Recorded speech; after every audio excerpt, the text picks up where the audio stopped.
Some of these ancient zodiac myths are older than the pyramids, their roots tangled deep in the soil of a world where gods walked with mortals, and the veil between earth and heaven was thin as morning mist. In the kingdom of Boeotia, where the air tasted of pine and salt from the distant sea, a shadow fell upon the royal house. King Athamas, his judgment clouded by the whispers of a new wife, had turned a cold heart to his own children. Phrixus, a boy on the cusp of manhood with eyes that held the gray of a gathering storm, and his sister Hel, whose laughter had once been as bright as sun on a stream, now stood condemned. Their stepmother's deceit, a poison woven from jealousy and ambition, had convinced the king that only the spilling of their blood would restore the land's fading fertility. The air on the sacrificial plateau was cold and sharp, carrying the scent of damp stone and fear. The children stood shivering, their fine clothes offering no protection against the chill of their fate. The priest's knife, a sliver of obsidian, caught the weak light, a promise of an ending. But as the blade began its descent, a light erupted in the center of the clearing, not of the sun, but of something purer, something divine. It was a radiance that pushed back the shadows and silenced the wind. From the heart of this brilliance stepped the golden ram, a creature born not of earth, but of the will of the messenger god, Hermes. Its fleece was a living tapestry of light, each thread shimmering with the liquid gold of sunlight on a calm sea. Its horns, great spirals of burnished metal, seemed to draw the very light from the air around them, cutting through the mountain mist like twin torches. The beast lowered its magnificent head, and its eyes, deep and ancient, held not the wildness of an animal, but a profound, calming intelligence.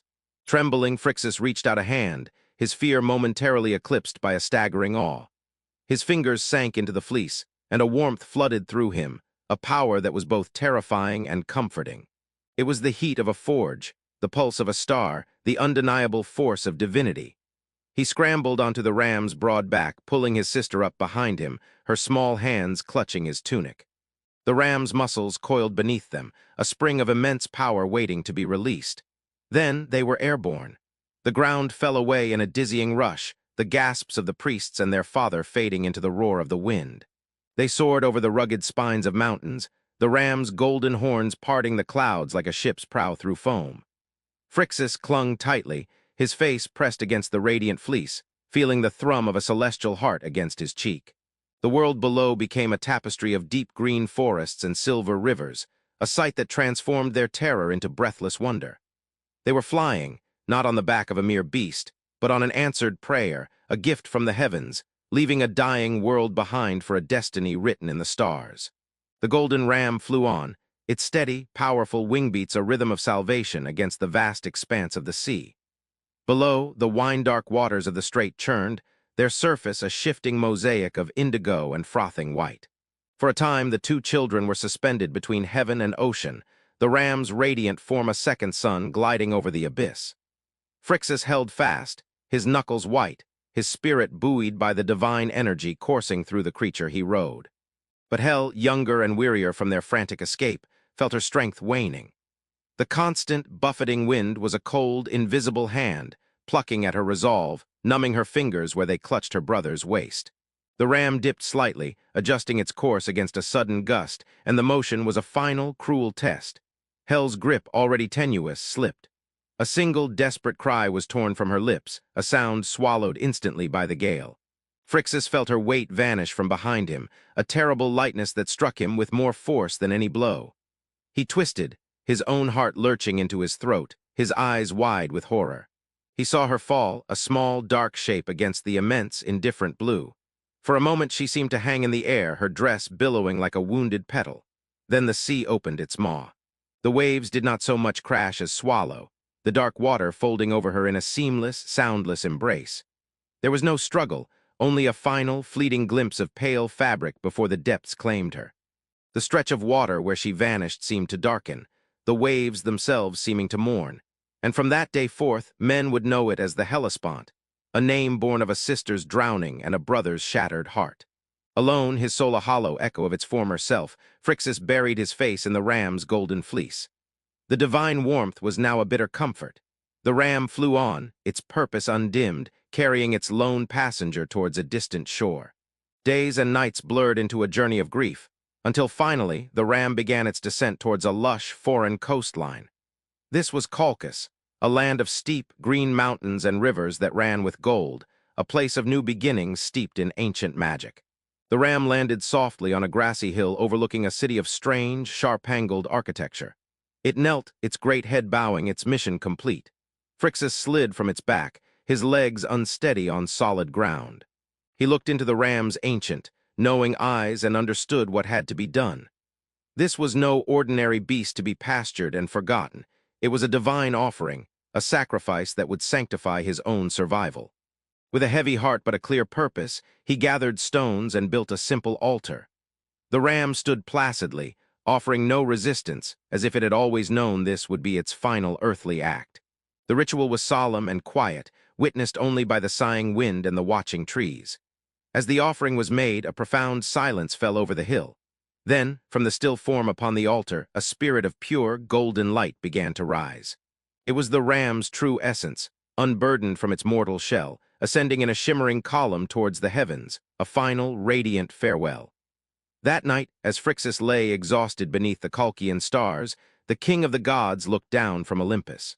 He had seen the sacrifice, the loss, the redemption. In the boundless, dark velvet of the cosmos, his hand moved. A new pattern of stars ignited, faint at first, then burning with a steady, determined light. They formed the distinct shape of a ram, its horns curled in an eternal charge, its body a celestial echo of the golden fleece. It was Aries, placed among the timeless constellations, a symbol of perilous journeys, of painful sacrifice, and of the new beginnings that can only be born from both. Its light fell upon the sleeping boy in a distant land, a silent promise that even in the deepest loss, there exists the potential for a story written in starlight. In the wake of the golden ram's flight, where sacrifice had forged a new constellation, the heavens turned their gaze to another shore, another story waiting to unfold beneath the warm Mediterranean sun. On the island of Phoenicia, where the air was thick with the scent of salt and blooming hyacinth, a scene of perfect pastoral innocence played out. A meadow, lush and emerald green, sloped gently down to meet the sapphire kiss of the sea. Here, the Princess Europa, her laughter as light and carefree as the breeze, played with her companions, their voices mingling with the hum of bees and the distant cry of gulls. Her beauty was not of the polished, courtly kind, but something wilder and more radiant, her hair the color of dark honey and her spirit as untamed as the sea itself. It was into this idyllic portrait that the god King Zeus, his heart captivated from his celestial throne, chose to descend. But the ruler of Olympus did not come in a blaze of thunder or a shower of gold. His approach was one of subtle, breathtaking deception. From the shimmering heat haze at the meadow's edge, a figure emerged, a creature so magnificent it seemed to have been sculpted from moonlight and sea foam. It was a bull, yet unlike any that had ever grazed on mortal soil. Its coat was a blinding, pristine white, glowing with the soft, internal luminescence of a pearl held to the sun. Each muscle moved with a fluid, graceful power beneath that luminous hide, a testament to strength held in perfect check. The bull lowered its massive head to crop delicately at the clover, its movements serene and deliberate. But its eyes, when they lifted, held the universe.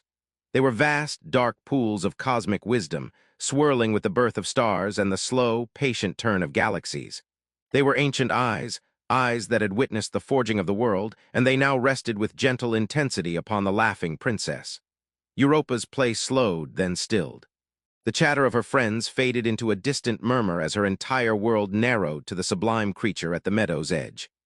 A strange and powerful curiosity, a pull as undeniable as the tide, drew her forward. Her feet, bare and grass-stained, carried her across the vibrant green, her heart beating a frantic, excited rhythm against her ribs. The bull did not startle. It merely watched her approach, its breath a soft, warm mist in the cool air, its great chest rising and falling with a rhythm as deep and steady as the earth's own pulse. Reaching out a tentative hand, Europa expected the beast to shy away. Instead, it pressed its broad, warm forehead into her palm, a gesture of profound and startling gentleness. A thrill, part fear and part exhilaration, shot through her. Emboldened by this divine acceptance, she began to weave a crown from the flowers that grew in profusion around them. Violet hyacinths, white. Daisies and the fiery red of poppies. Her fingers, nimble and sure, worked with an artist's care, and all the while, the bull stood as still as a marble statue, its cosmic eyes watching her with an unnerving, intelligent affection. Finally, she rose on her toes and placed the fragile, fragrant crown upon the great head, between the smooth, polished horns that spiraled like petrified seashells. The flowers, a burst of mortal color against the bull's celestial whiteness, seemed to glow with a borrowed light. In that moment, as her fingertips brushed the impossibly soft fur of its brow, Europa felt a connection that transcended the simple wonder of a girl and a gentle beast. It was a resonance, a feeling of destiny clicking into place, as if a thread of her own spirit had been waiting all her life to be woven into the grand, incomprehensible tapestry of the divine. The sun-drenched meadow, the humming insects, the distant sea, all of it seemed to hold its breath, suspended in a dreamlike atmosphere of impending transformation. A sudden, thrilling impulse seized Europa, a desire born from the deep, unspoken understanding that flowed between her and the magnificent creature. The world seemed to slow, the very air thickening with possibility. With the bull's patient consent, she gathered the soft folds of her gown and, using its bent foreleg as a step, pulled herself onto its broad, solid back. The white hide was warm and surprisingly smooth beneath her, a living throne of pearl and muscle. She settled herself, her flower crown slightly askew, her hands resting lightly on the powerful shoulders before her. For a heartbeat, there was only the sigh of the wind and the distant crash of waves. Then, the bull moved. It was not the gentle amble of a meadow grazer, but a sudden, explosive surge of power that stole the breath from Europa's lungs. The bull charged forward, not toward the woods or the hills, but straight for the shimmering line of the sea. A cry of startled delight caught in her throat as the green turf blurred beneath them. Her companions' shouts of alarm faded into nothingness, swallowed by the roaring wind. The bull reached the water's edge and did not slow. Its hooves, which should have sunk into the wet sand, met the surface of the sea as if it were solid marble. And the sea obeyed. As the bull's pristine white feet touched the waves, the water parted before them. Great walls of liquid emerald and sapphire rose on either side, curling inward at their crests like the unfurling petals of some immense aquatic flower. The path that opened was smooth and glassy, a corridor of impossible calm leading into the heart of the deep. The bull galloped onward, its powerful strides kicking up no spray, its passage silent but for the thunder of its hooves on the watery road. Europa clung to its back, her fear entirely eclipsed by a dizzying, transcendent awe. She was riding a god across the ocean, the parted waves rising like silken curtains to reveal a world of drifting, dappled light and shadowy, fleeting shapes in the depths below. Their journey was a dream painted on the canvas of the sea and sky. Above, the sun blazed in a cerulean vault, while around them, the walls of water teemed with life. Silvery fish darted like living coins through the submerged forests of kelp, and great, gentle shadows of whales moved in the blue gloom, their haunting songs a resonant hum that vibrated through the water and into Europa's very bones. The boundary between ocean and sky began to dissolve. The reflected sunlight on the wave walls was as bright as the heavens, and the clouds above seemed to be made of the same stuff as the sea foam.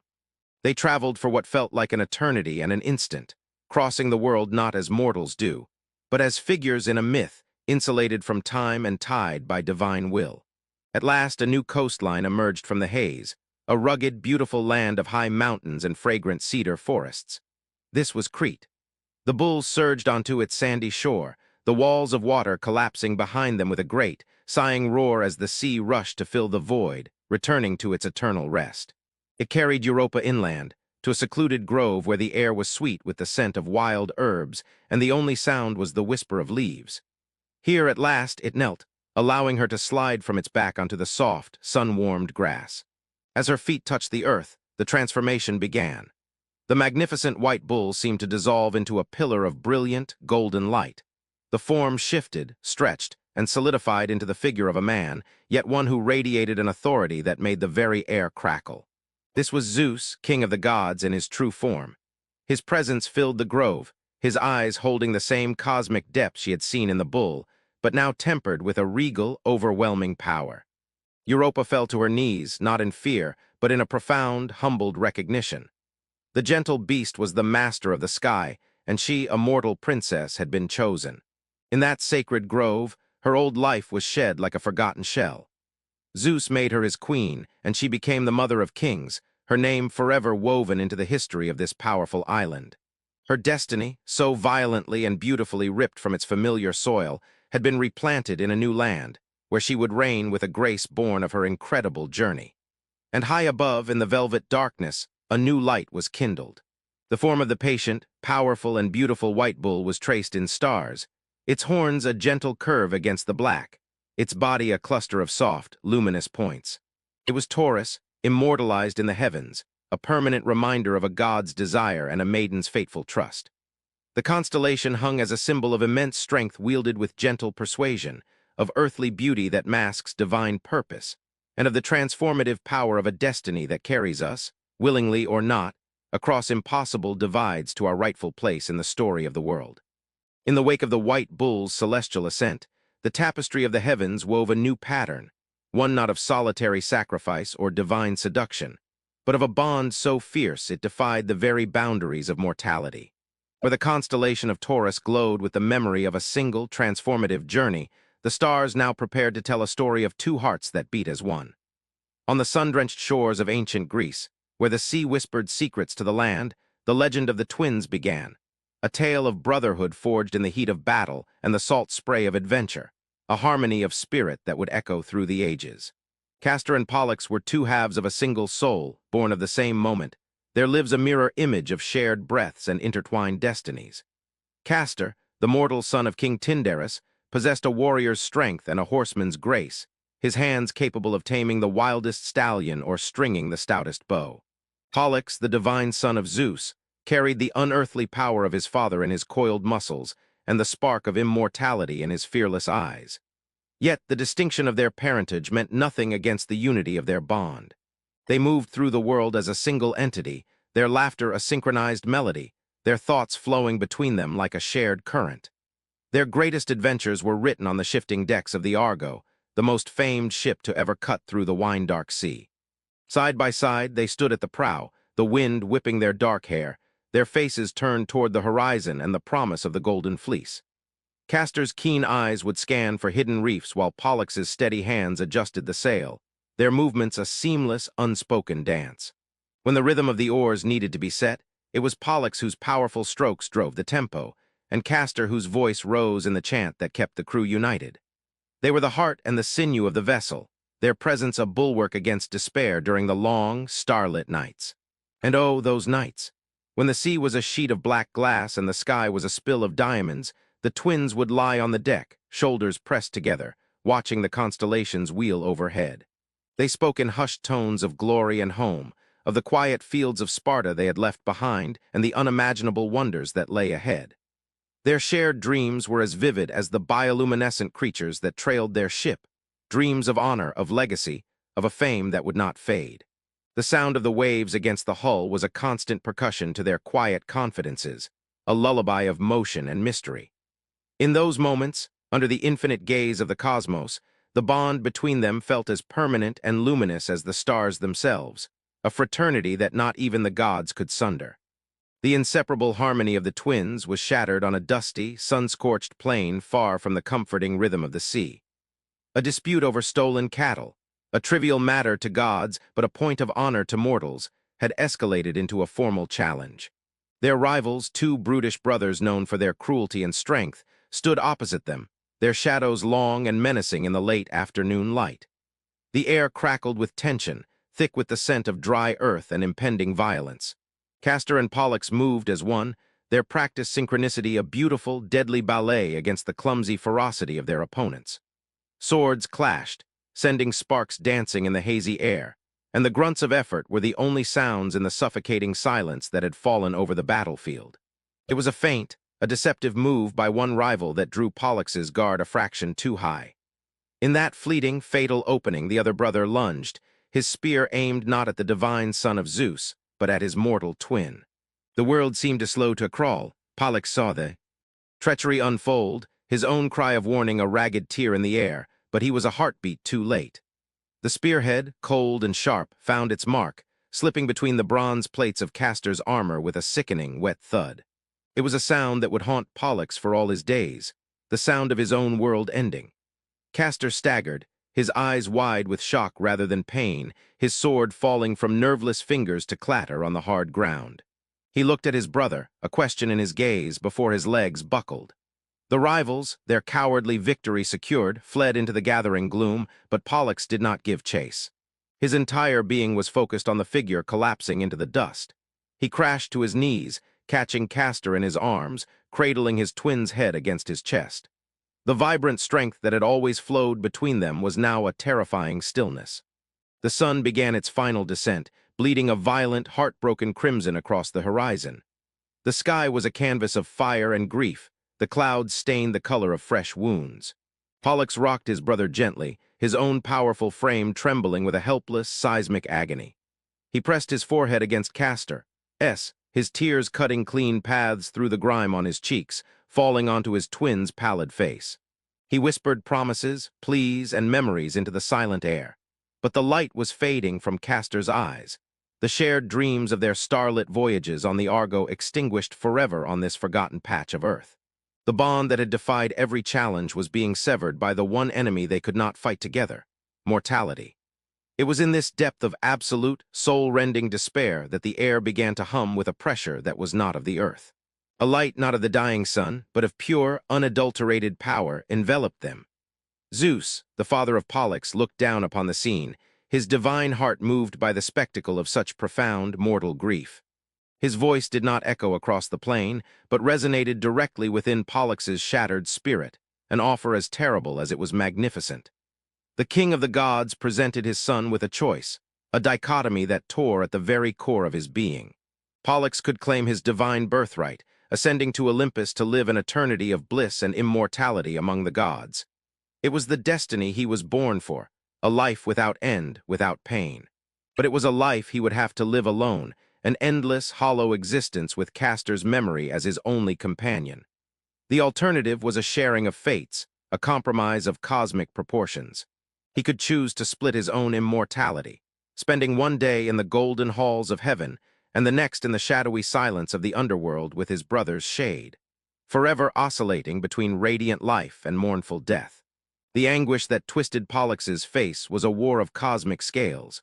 To accept eternal life was to betray the bond that defined him, to abandon his other half to eternal darkness. To choose the shared fate was to willingly embrace an eternity of loss, to forever feel the wrenching pain of separation every other day. He looked down at Castor's still form, at the face that was a mirror of his own, now frozen in death's peace. His love was not a gentle thing in that moment. It was a furious, desperate force, a loyalty that burned brighter than the promise of godhood. There was no hesitation, only a heartbroken, resolute certainty. His choice was not for glory nor for power, but for the simple, unbreakable truth that had guided their every breath. Wherever Castor was, that was where Pollux belonged.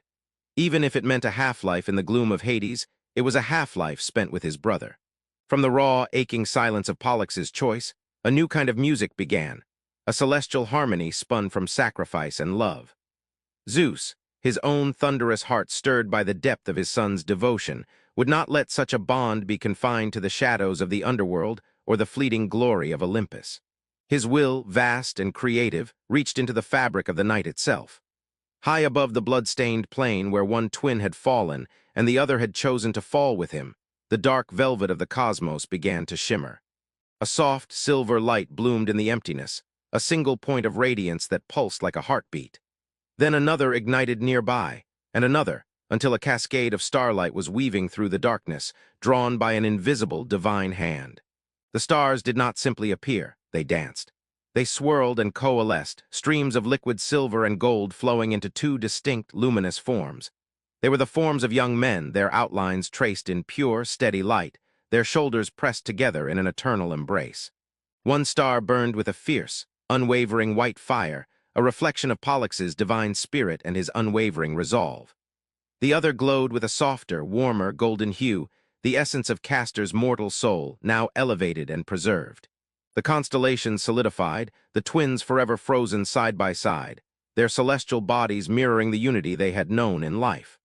Their starlight was not separate, but intertwined, a single radiant entity that spoke of a shared existence. They were no longer bound by the cruel alternation of the underworld and the heavens. They were both, and they were neither.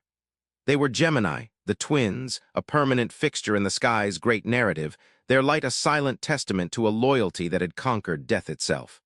Their story, now written in stars, became a symbol whispered on the night wind, a promise that true friendship is a force that can bend the rules of fate. It speaks of a connection so profound that it refuses to be severed, a harmony of souls that resonates across the vast, cold distances of space and time. To look upon Gemini is to see not just two figures in the sky, but the very idea of unity, of a bond that shares both joy and sorrow, life and death, and finds its meaning in the sharing. As their constellation holds its silent, steadfast vigil, it becomes just one thread in the immense, shimmering tapestry above. The night sky is a library of such stories, each cluster of stars a chapter in an epic that has been unfolding since the dawn of time. The golden ram, the white bull, and now the entwined twins, they are all part of the same endless tale. And if one listens closely in the quiet space between heartbeats while gazing up at the celestial twins, one might just hear it.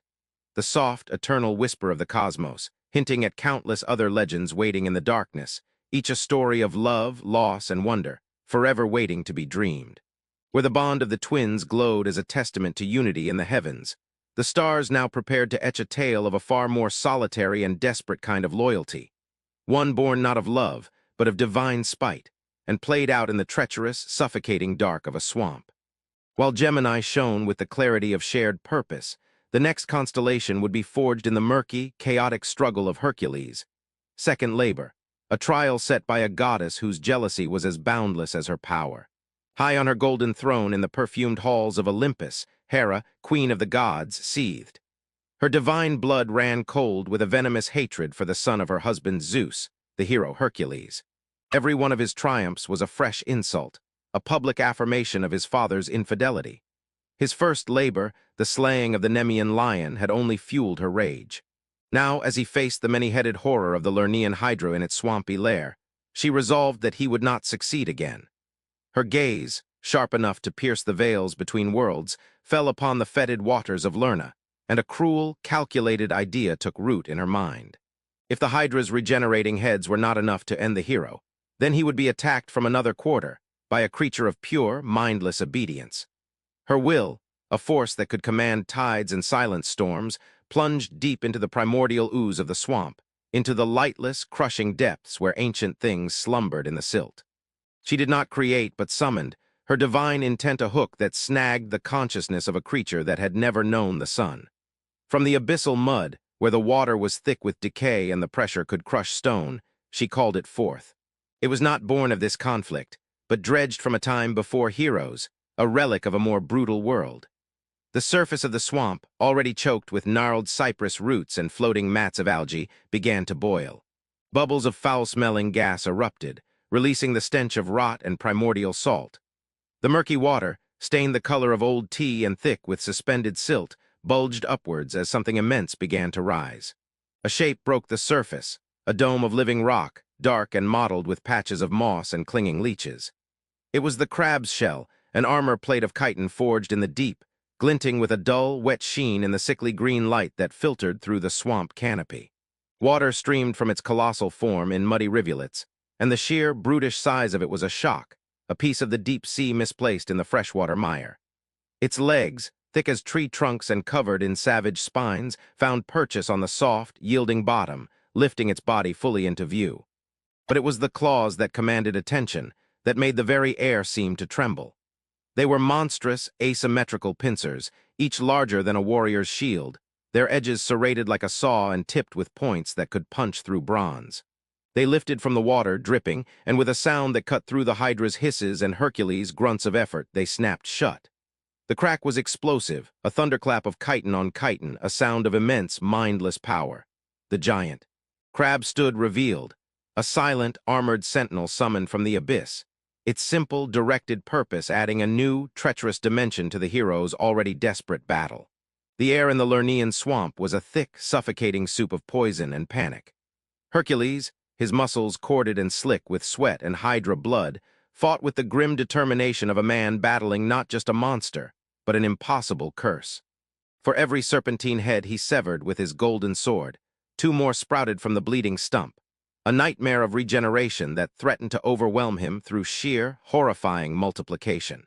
The Hydra's many necks wove through the murky air like monstrous vines, its collective hiss a deafening roar that drowned out all other sound. The ground beneath his feet was treacherous, a sucking mire of mud and rotting vegetation that sought to claim him with every labored step. The stench of the creature's venom, a corrosive green mist that dripped from its fangs, burned his eyes and throat. It was in this vortex of chaos that the giant crab made its move. Hera's will pulsed within its simple, ancient brain, a single, unshakable command: attack the hero. It did not strategize or fear, it merely obeyed. With a startling, sideways scuttle that belied its immense size, it closed the distance, its armored legs sinking deep into the soft earth. Its target was not the hero's broad, protected chest or his swinging arms, but the one place where even the mightiest warrior is vulnerable: his heel. The crab's stalked eyes, black and unblinking, fixed on that small, twisting patch of bare skin as Hercules pivoted to avoid the lunge of a hydra head. The great pincer, a weapon shaped by the abyssal pressures of its home, shot forward with terrifying speed. It was a blur of mottled brown and brutal force, snapping shut with the intention of crushing bone and tendon. The pinch was a moment of excruciating pressure, a vice of living stone clamping down on the hero's Achilles tendon. A grunt of surprise and pain was torn from Hercules' lips, a sharp, harsh sound amidst the hydra's cacophony. The distraction was momentary, but in a battle against a regenerating horror, a moment was an eternity. A hydra head seized the opening, its fangs sinking deep into his shoulder, flooding his body with a fresh wave of searing, toxic agony. Rage, pure and incandescent, erupted within Hercules. The crab's brave, foolish stand, this tiny, painful insult amidst the grand scale of his labor, became the focal point of his fury. He did not turn to face it with his sword. There was no time for such ceremony.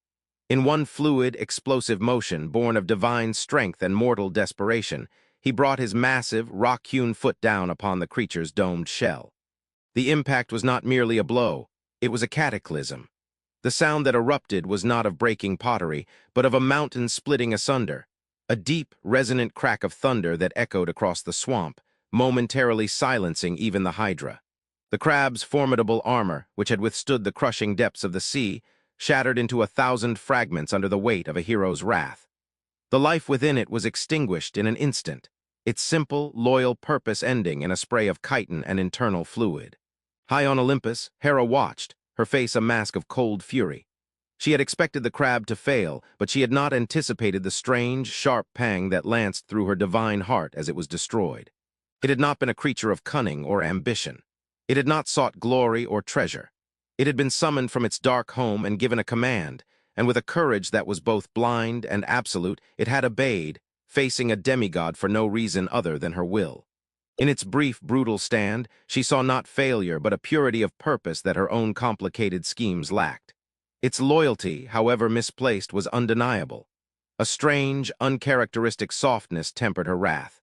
Her divine gaze, which could harden hearts and shatter cities, now held a glimmer of something akin to respect. She would not let such devotion be forgotten in the muck of Lerna. With a graceful, almost mournful gesture of her hand, she reached through the veils of the world. From the shattered remains of the crab, a faint, silvery luminescence began to rise, the essence of the creature freed from its crushed mortal form. It ascended, a wisp of steadfast spirit, drawn upward by the goddess's favor. It soared past the battling hero and the hissing hydra, through the thick, poisoned air of the swamp, and into the clear, dark vacuum of the night sky. There, amidst the sprawling tapestry of constellations, Hera found a place for it. With a final, gentle push of her will, the silvery light settled, its particles arranging themselves into a faint, delicate pattern. A small, clustered shape of stars that would forever mark the spot where unwavering, if futile, loyalty had earned a place among the gods. In the silent, stardusted expanse where myths find their final form, the crab's essence settled, no longer a creature of the deep or a weapon of spite, but a story written in soft light. Hera's gesture, born from a flicker of unexpected reverence, had woven its spirit into the celestial loom. The cluster of stars that ignited was not bold or blazing, like the lion or the bull, but subtle and gentle, a smudge of shimmering silver against the profound black. It was the constellation of Cancer, the crab, its form a delicate, sprawling pattern that spoke of pincers held wide in a perpetual, patient embrace. Its light was the soft glow of a distant lantern, a humble, enduring luminescence that asked to be discovered rather than demanded to be seen. To gaze upon Cancer was to witness a monument not to victory, but to resilience. Its celestial body held no fierce glory, no tale of conquest. Instead, it was a quiet reminder that courage is not measured by the scale of the battle, but by the purity of the stand. The crab had faced an invincible hero, a being of legend with nothing but its own brittle shell and a simple, unwavering command. Its defeat had been instantaneous, its sacrifice seemingly insignificant in the grand saga of Hercules' labors. And yet here it was, immortalized forever, its story a whisper in the night that even the smallest act of bravery, the most fleeting moment of loyalty, can echo through eternity. The stars themselves seemed to honor this truth, cradling the crab's gentle light with a protective tenderness, as if the heavens had become its new, vast shell. This act of cosmic preservation wove a deeper theme into the fabric of the night, the cyclical nature of these celestial stories. The crab, summoned from the ancient depths, was now placed among the timeless stars, completing a circle from the primordial ooze to the infinite cosmos. Its myth was not an ending, but a transformation, a testament to how stories of protection and perseverance are perpetually reborn.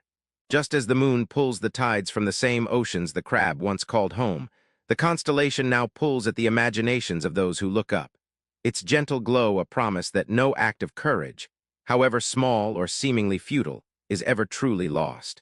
It becomes part of the great, turning wheel of myth, a lesson that cycles back to each new generation who searches the darkness for meaning. And so, Cancer hangs in the sky, a contemplative, gentle presence among its more flamboyant celestial neighbors. It does not roar or charge or dazzle with golden fleece.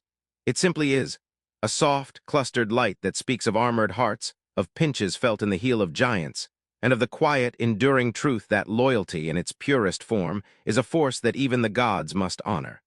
Its story, now complete, settles into the grand tapestry, a silent, shimmering node in the endless, spinning story of the stars. The silence of the Nemean forest was a presence in itself, a heavy, breathing entity that pressed in on all sides.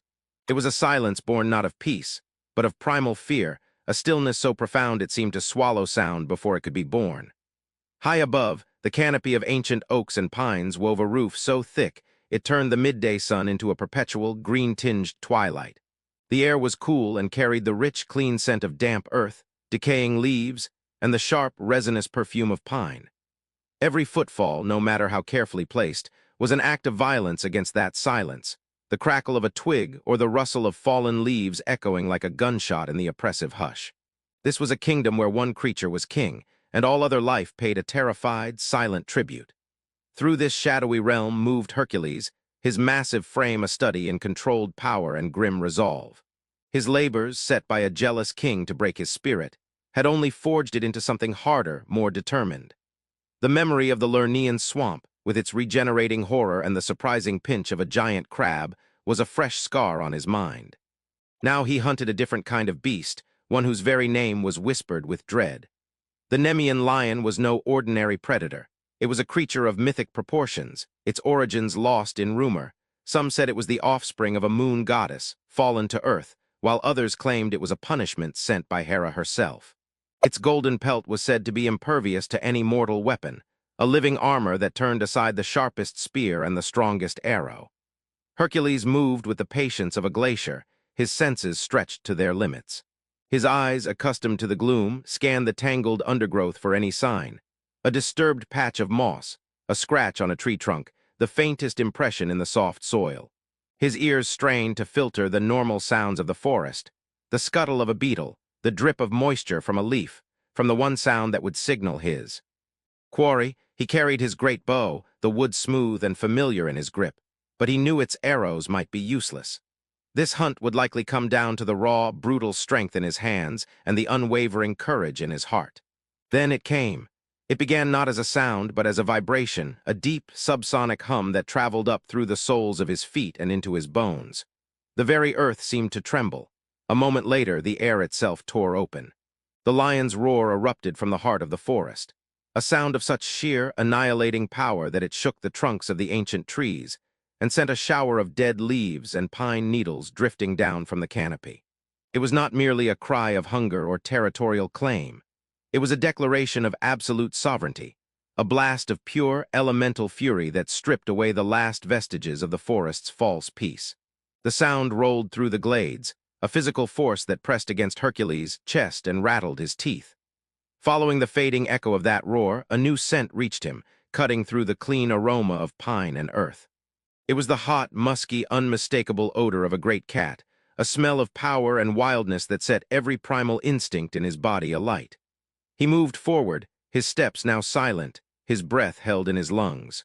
Pushing aside a curtain of thick ferns, he saw it. The beast stood in a small, sun-dappled clearing, though the light that found it seemed to be absorbed and magnified by its form. It was colossal, its shoulders level with Hercules' own chest, its body a symphony of coiled, devastating muscle beneath a coat of breathtaking gold. Its mane was not merely hair. It was a living inferno, a great, radiant aureole of tawny and amber strands that shimmered and shifted with its every movement, as if woven from captured sunlight and the heart of a forge. The lion turned its massive head, and its eyes, the color of molten amber, locked onto the hero.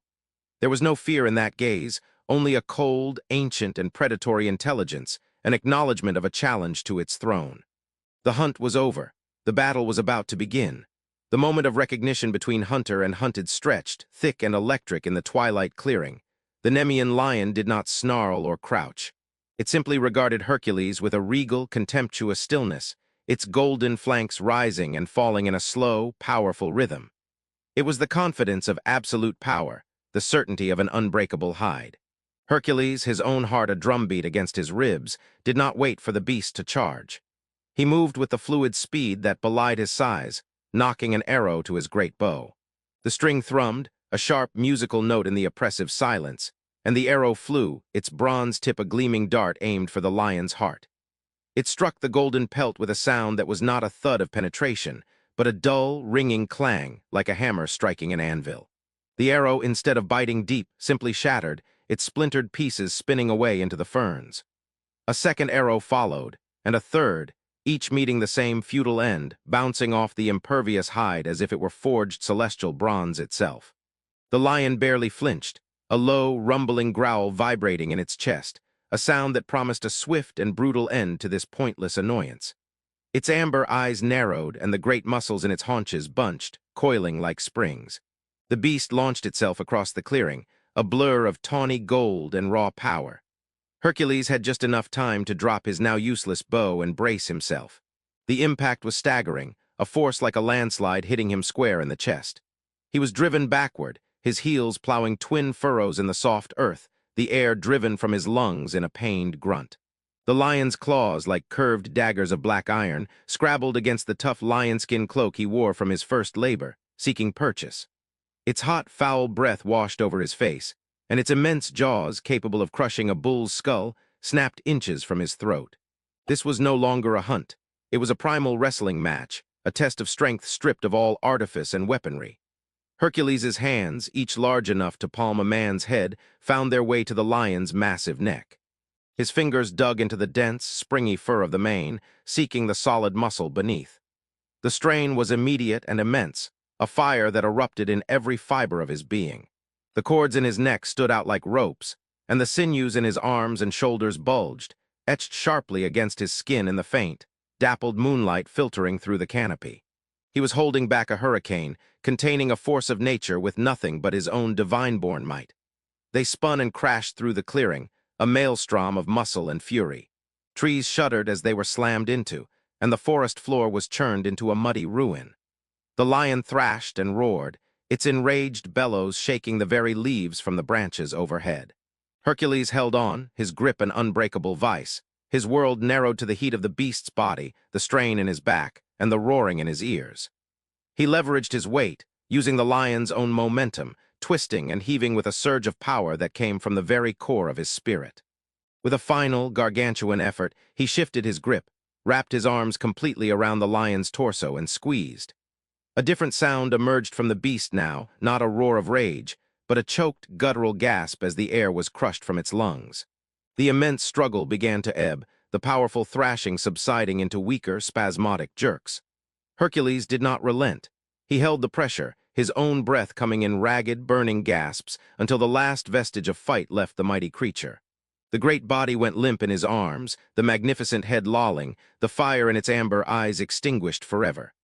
The silence that returned to the forest was different this time, not one of fear, but of awe, a deep, respectful quiet for the fallen king and the hero who had dethroned him. Panting, his body screaming in protest, Hercules laid the colossal beast down upon the trampled earth. The first part of his labor was complete, but the second, more gruesome task remained: to skin the creature and bring its pelt back as proof. Every knife and dagger he possessed had proven useless against the living hide. They would be just as useless now. Then, a spark of ingenuity, born of necessity, flickered in his exhausted mind. The legend said the pelt was impervious to all weapons. But what of the beast's own armament? He took one of the lion's massive paws, the size of a shield, and carefully extended one of the deadly claws. It was longer than his hand, a curved, black, obsidian-like talon, honed to a molecular edge by a lifetime of use. It was the one thing in the world sharp enough to cut what it had once protected. With a grim, focused determination, he set to work. Using the lion's own claw as his blade, he began the slow, laborious process of skinning the magnificent creature. It was a raw, intimate, and brutal act, a testament not just to overwhelming strength, but to the cleverness that must accompany it. Under the cold, watchful gaze of the moon, the hero worked, the theme of his triumph shifting from pure power to the ingenious application of it, a lesson that true strength lies as much in the mind as it does in the muscle. From the blood-soaked, moonlit clearing where raw strength and sharp wit had converged, the spirit of the fallen king began its ascent. The great, golden form of the Nemean lion lay still, its earthly reign ended, but its legend was only beginning its journey. High on Olympus, Zeus, the father of gods and men, watched the conclusion of his son's labor. He had witnessed the futility of arrows, the thunderous impact of the charge, and the raw, grappling power that had ultimately subdued the beast. He had seen, too, the flash of divine ingenuity, the use of the lion's own claw to claim its pelt, a solution as elegant as it was brutal. This was not merely a victory of force, but a triumph of the heroic spirit in its entirety, a deed worthy of a permanent place in the annals of the sky. The father's hand moved, not in a gesture of violence, but of benediction. Across the dark, velvety expanse of the night, a new and brilliant light was kindled. It did not flicker timidly into being like the faint stars of the crab, but erupted with a proud, fierce blaze. One by one, stars of the first magnitude ignited, their light a clear, regal gold, tracing the unmistakable form of the celestial predator. They outlined the powerful curve of its haunches, the broad, deep chest, and the magnificent, flowing mane that seemed to ripple with stellar fire. This was Leo, the lion, its constellation a bold, commanding presence among the fainter patterns, its head forever thrown back in a silent, eternal roar aimed at the heart of the galaxy. It was a monument to the beast's indomitable nature, its impervious hide now transformed into an armor of pure, undying light. The legacy of the Nemean lion was thus secured, not as a tale of mere slaughter, but as a cornerstone of Hercules' own heroic path. The pelt the hero now wore, a cloak of golden fur that no weapon could pierce, became as much a part of his identity as his strength. It was a constant, tangible reminder of the trial in the shadowy forest, a symbol of a challenge met and overcome through every faculty he possessed. The lion's earthly power was gone, but its essence was translated, its ferocity and majesty distilled into the stars, a celestial echo of the roar that had once shaken the world. Its story became inseparable from that of the hero, a symbiotic legend where the glory of one amplified the fame of the other, both forever linked in the cosmic memory. And so, Leo blazes proudly in the northern sky, a beacon for all who travel by night. For ancient sailors navigating by the starry compass, its bright heart, the star Regulus, was a fixed and royal point, a guide as reliable as any lighthouse. For lonely shepherds tending their flocks on dark hillsides, its familiar shape was a companion, a story of immense strength watching over them. For dreamers gazing upward from silent bedrooms, its fierce, golden light whispers of challenges faced with courage and the eternal glory that awaits those who persevere. It speaks of a heroism that is both physical and mental, of a strength that endures long after the muscles have turned to dust and the battles have faded into history. The constellation of Leo does not simply hang in the sky, it presides. Its story, now complete, joins the growing celestial tapestry. The flight of the ram, the seduction of the bull, the bond of the twins, the pinch of the crab, and now the roar of the lion. Each myth a glittering thread, each constellation a chapter in an epic that stretches across time and space, a narrative written in light for all of humanity to read. And as the earth turns and the stars wheel through their eternal dance, the promise of more stories, more heroes, and more wonders waits just beyond the horizon, a silent invitation to keep looking up, to keep dreaming, and to find our own place within the enduring stories of the zodiac. In the wake of the lion's thunderous roar, the heavens turned their gaze to a gentler, more nurturing light, where the constellations of heroes and beasts blazed with tales of struggle and conquest. The next pattern to form in the starry tapestry would be one of purity, care, and the quiet, sustaining power of the earth itself. It was a story not of seizing glory, but of bestowing it, a legend woven from the scent of ripe grain and the promise of justice under a benevolent sun. In the age of gold, when the world was young and the hearts of mortals were as open as the sky, the goddess Astrea walked among them. She was the last of the divine immortals to dwell on earth, a being of starlight and virtue, her presence a blessing upon the soil. Where her bare feet touched the ground, the earth responded with a joyous, verdant surge. Barren fields would suddenly shimmer with the tender green of sprouting barley, and orchards would heavy their boughs with fruit that gleamed like polished jewels. Her hair was not gold or black, but the color of molten silver, cascading over her shoulders like a waterfall of moonlight, and her eyes held the calm, clear gray of a dawn yet to be touched by the sun. In the crook of her arm she carried a simple woven basket, but it was never empty. It overflowed with grains of wheat and barley, each seed a tiny vessel of life, which she scattered with a graceful, open-handed gesture as she passed. Astrea was more than a goddess of the harvest. She was the embodiment of divine justice. She moved through the villages not in a chariot of fire, but on foot, listening to the disputes of farmers and kings with equal patience. Her judgments were fair and swift, restoring balance where greed or malice had tipped the scales. Under her watch, no one went hungry, and no one was wronged without recompense. Her justice was not the harsh, punitive law of the thunderbolt, but the natural, inevitable order of a field yielding its bounty to the careful hand that tended it. The seasons themselves seemed to harmonize with her will, the sun warming the soil precisely enough, the rains arriving just in time to swell the kernels in their husks. When the harvest moon, vast and honey gold, rose to dominate the night, the people celebrated in her honor. The festivals were explosions of gratitude and life. Great bonfires were lit, their flames reaching for the stars Astrea had once called kin. The air grew thick with the smell of baking bread, roasting meats, and the sweet, intoxicating fragrance of wine spilled in libation. The villagers, their faces illuminated by the firelight, would dance with an abandon that was both joyous and sacred. They moved in circles, their steps echoing the turning of the seasons, their laughter ringing out into the starlit night. Young men and women, crowned with wreaths of poppies and wheat, danced with a purity of spirit that mirrored the goddess who watched over them, their movements a prayer of thanks for the abundance that filled their bellies and their granaries. And sometimes, on the clearest of these nights, it was said that Astrea herself would join the dance. She would move among them, a silver-haired figure at the edge of the firelight, her feet barely seeming to touch the trodden grass. She did not lead the dance, but became part of its flow, her presence a subtle reinforcement of the harmony she championed. In those moments, the boundary between the mortal and the divine grew thin and shimmering, and the dancers felt they were spinning not just on the earth, but within the great, benevolent order of the cosmos itself. It was a time of perfect balance, a golden age sustained by the maiden's unwavering care, a testament to the idea that true strength lies not in domination, but in the gentle, persistent act of nurturing life and upholding what is right.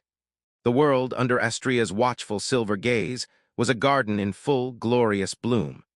The golden harmony Astrea nurtured could not last.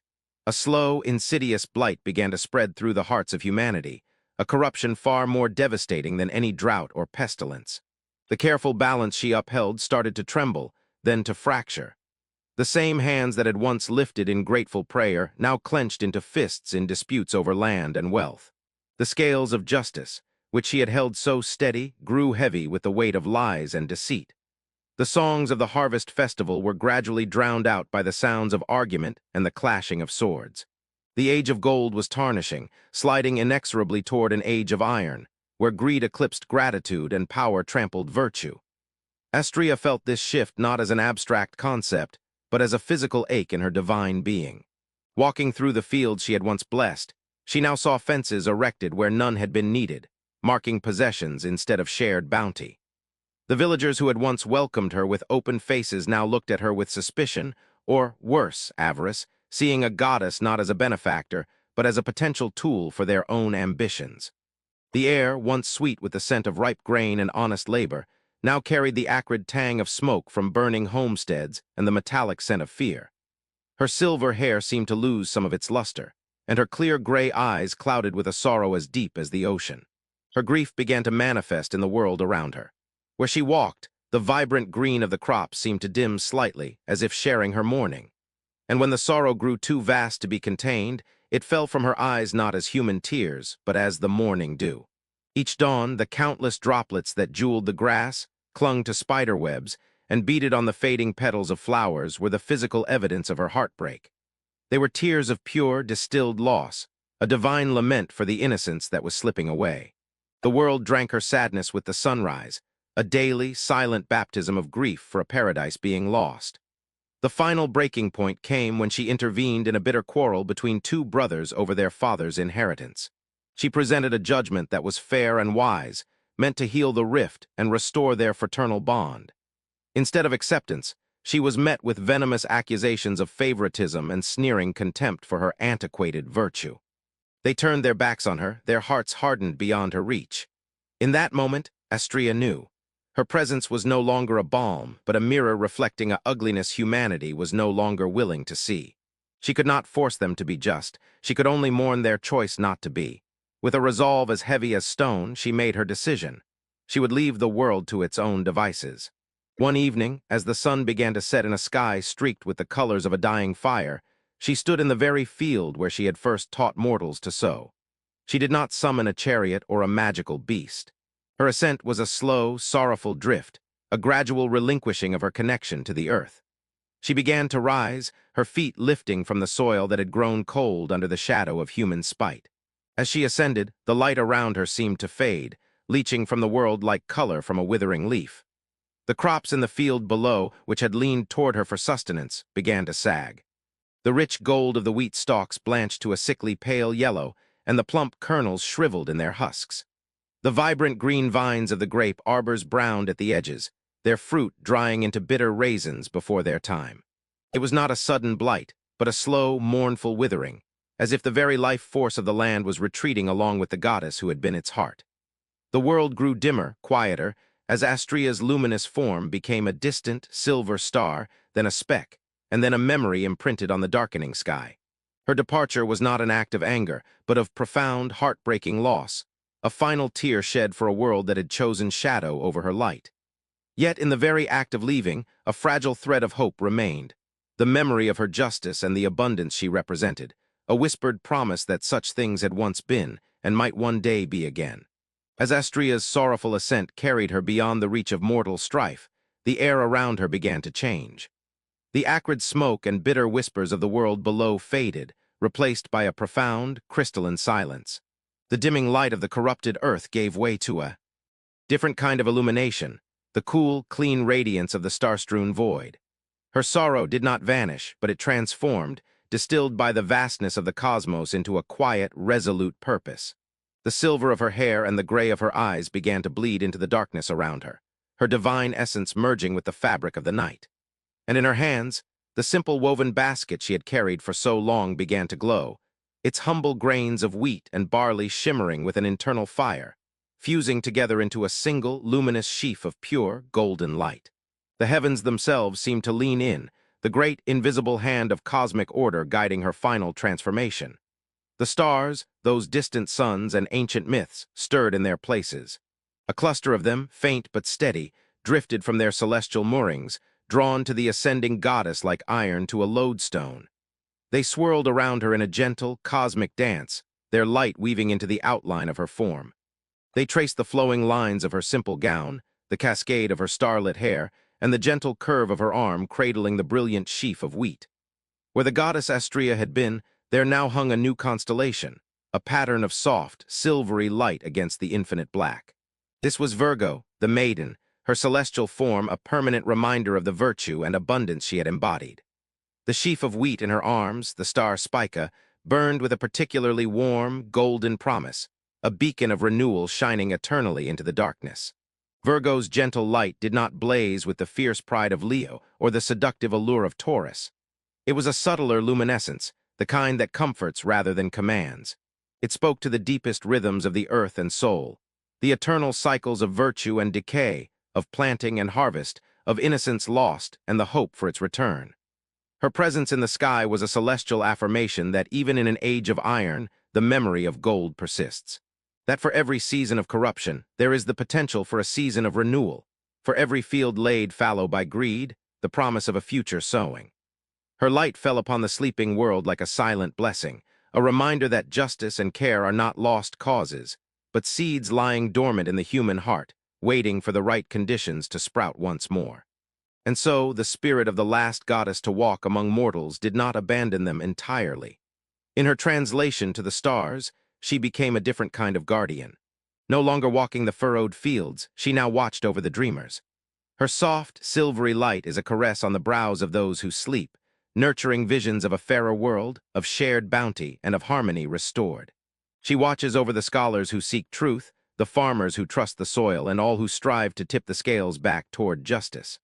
The constellation of Virgo is her promise, a vow whispered on the solar winds and written in starlight, that though she had to leave the earth, she has not forgotten it.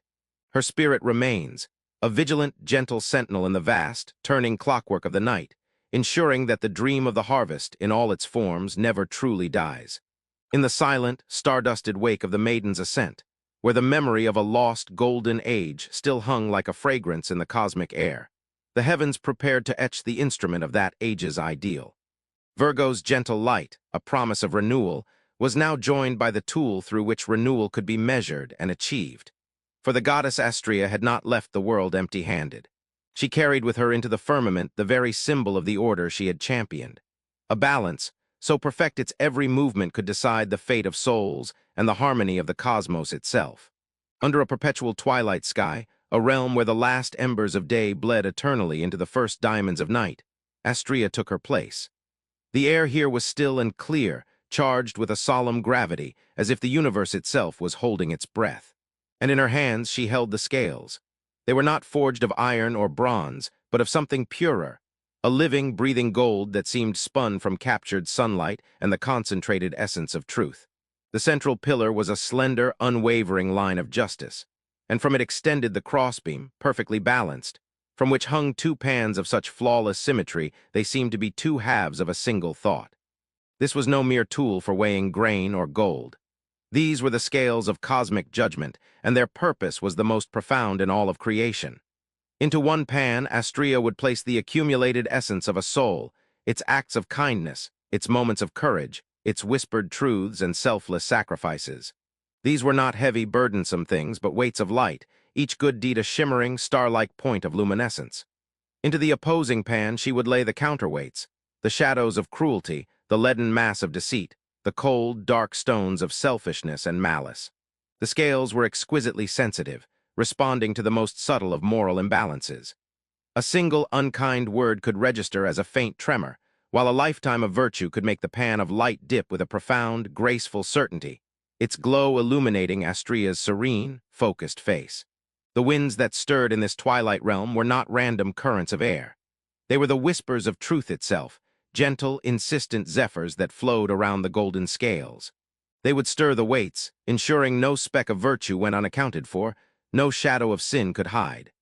They carried the echoes of oaths kept and promises broken, the silent testimony of intentions pure and corrupt, all feeding into the eternal calculation occurring upon the crossbeam. Each delicate movement of the scales was a verdict, a silent, irrevocable pronouncement on the worth of a spirit, deciding its journey toward light or its descent into shadow.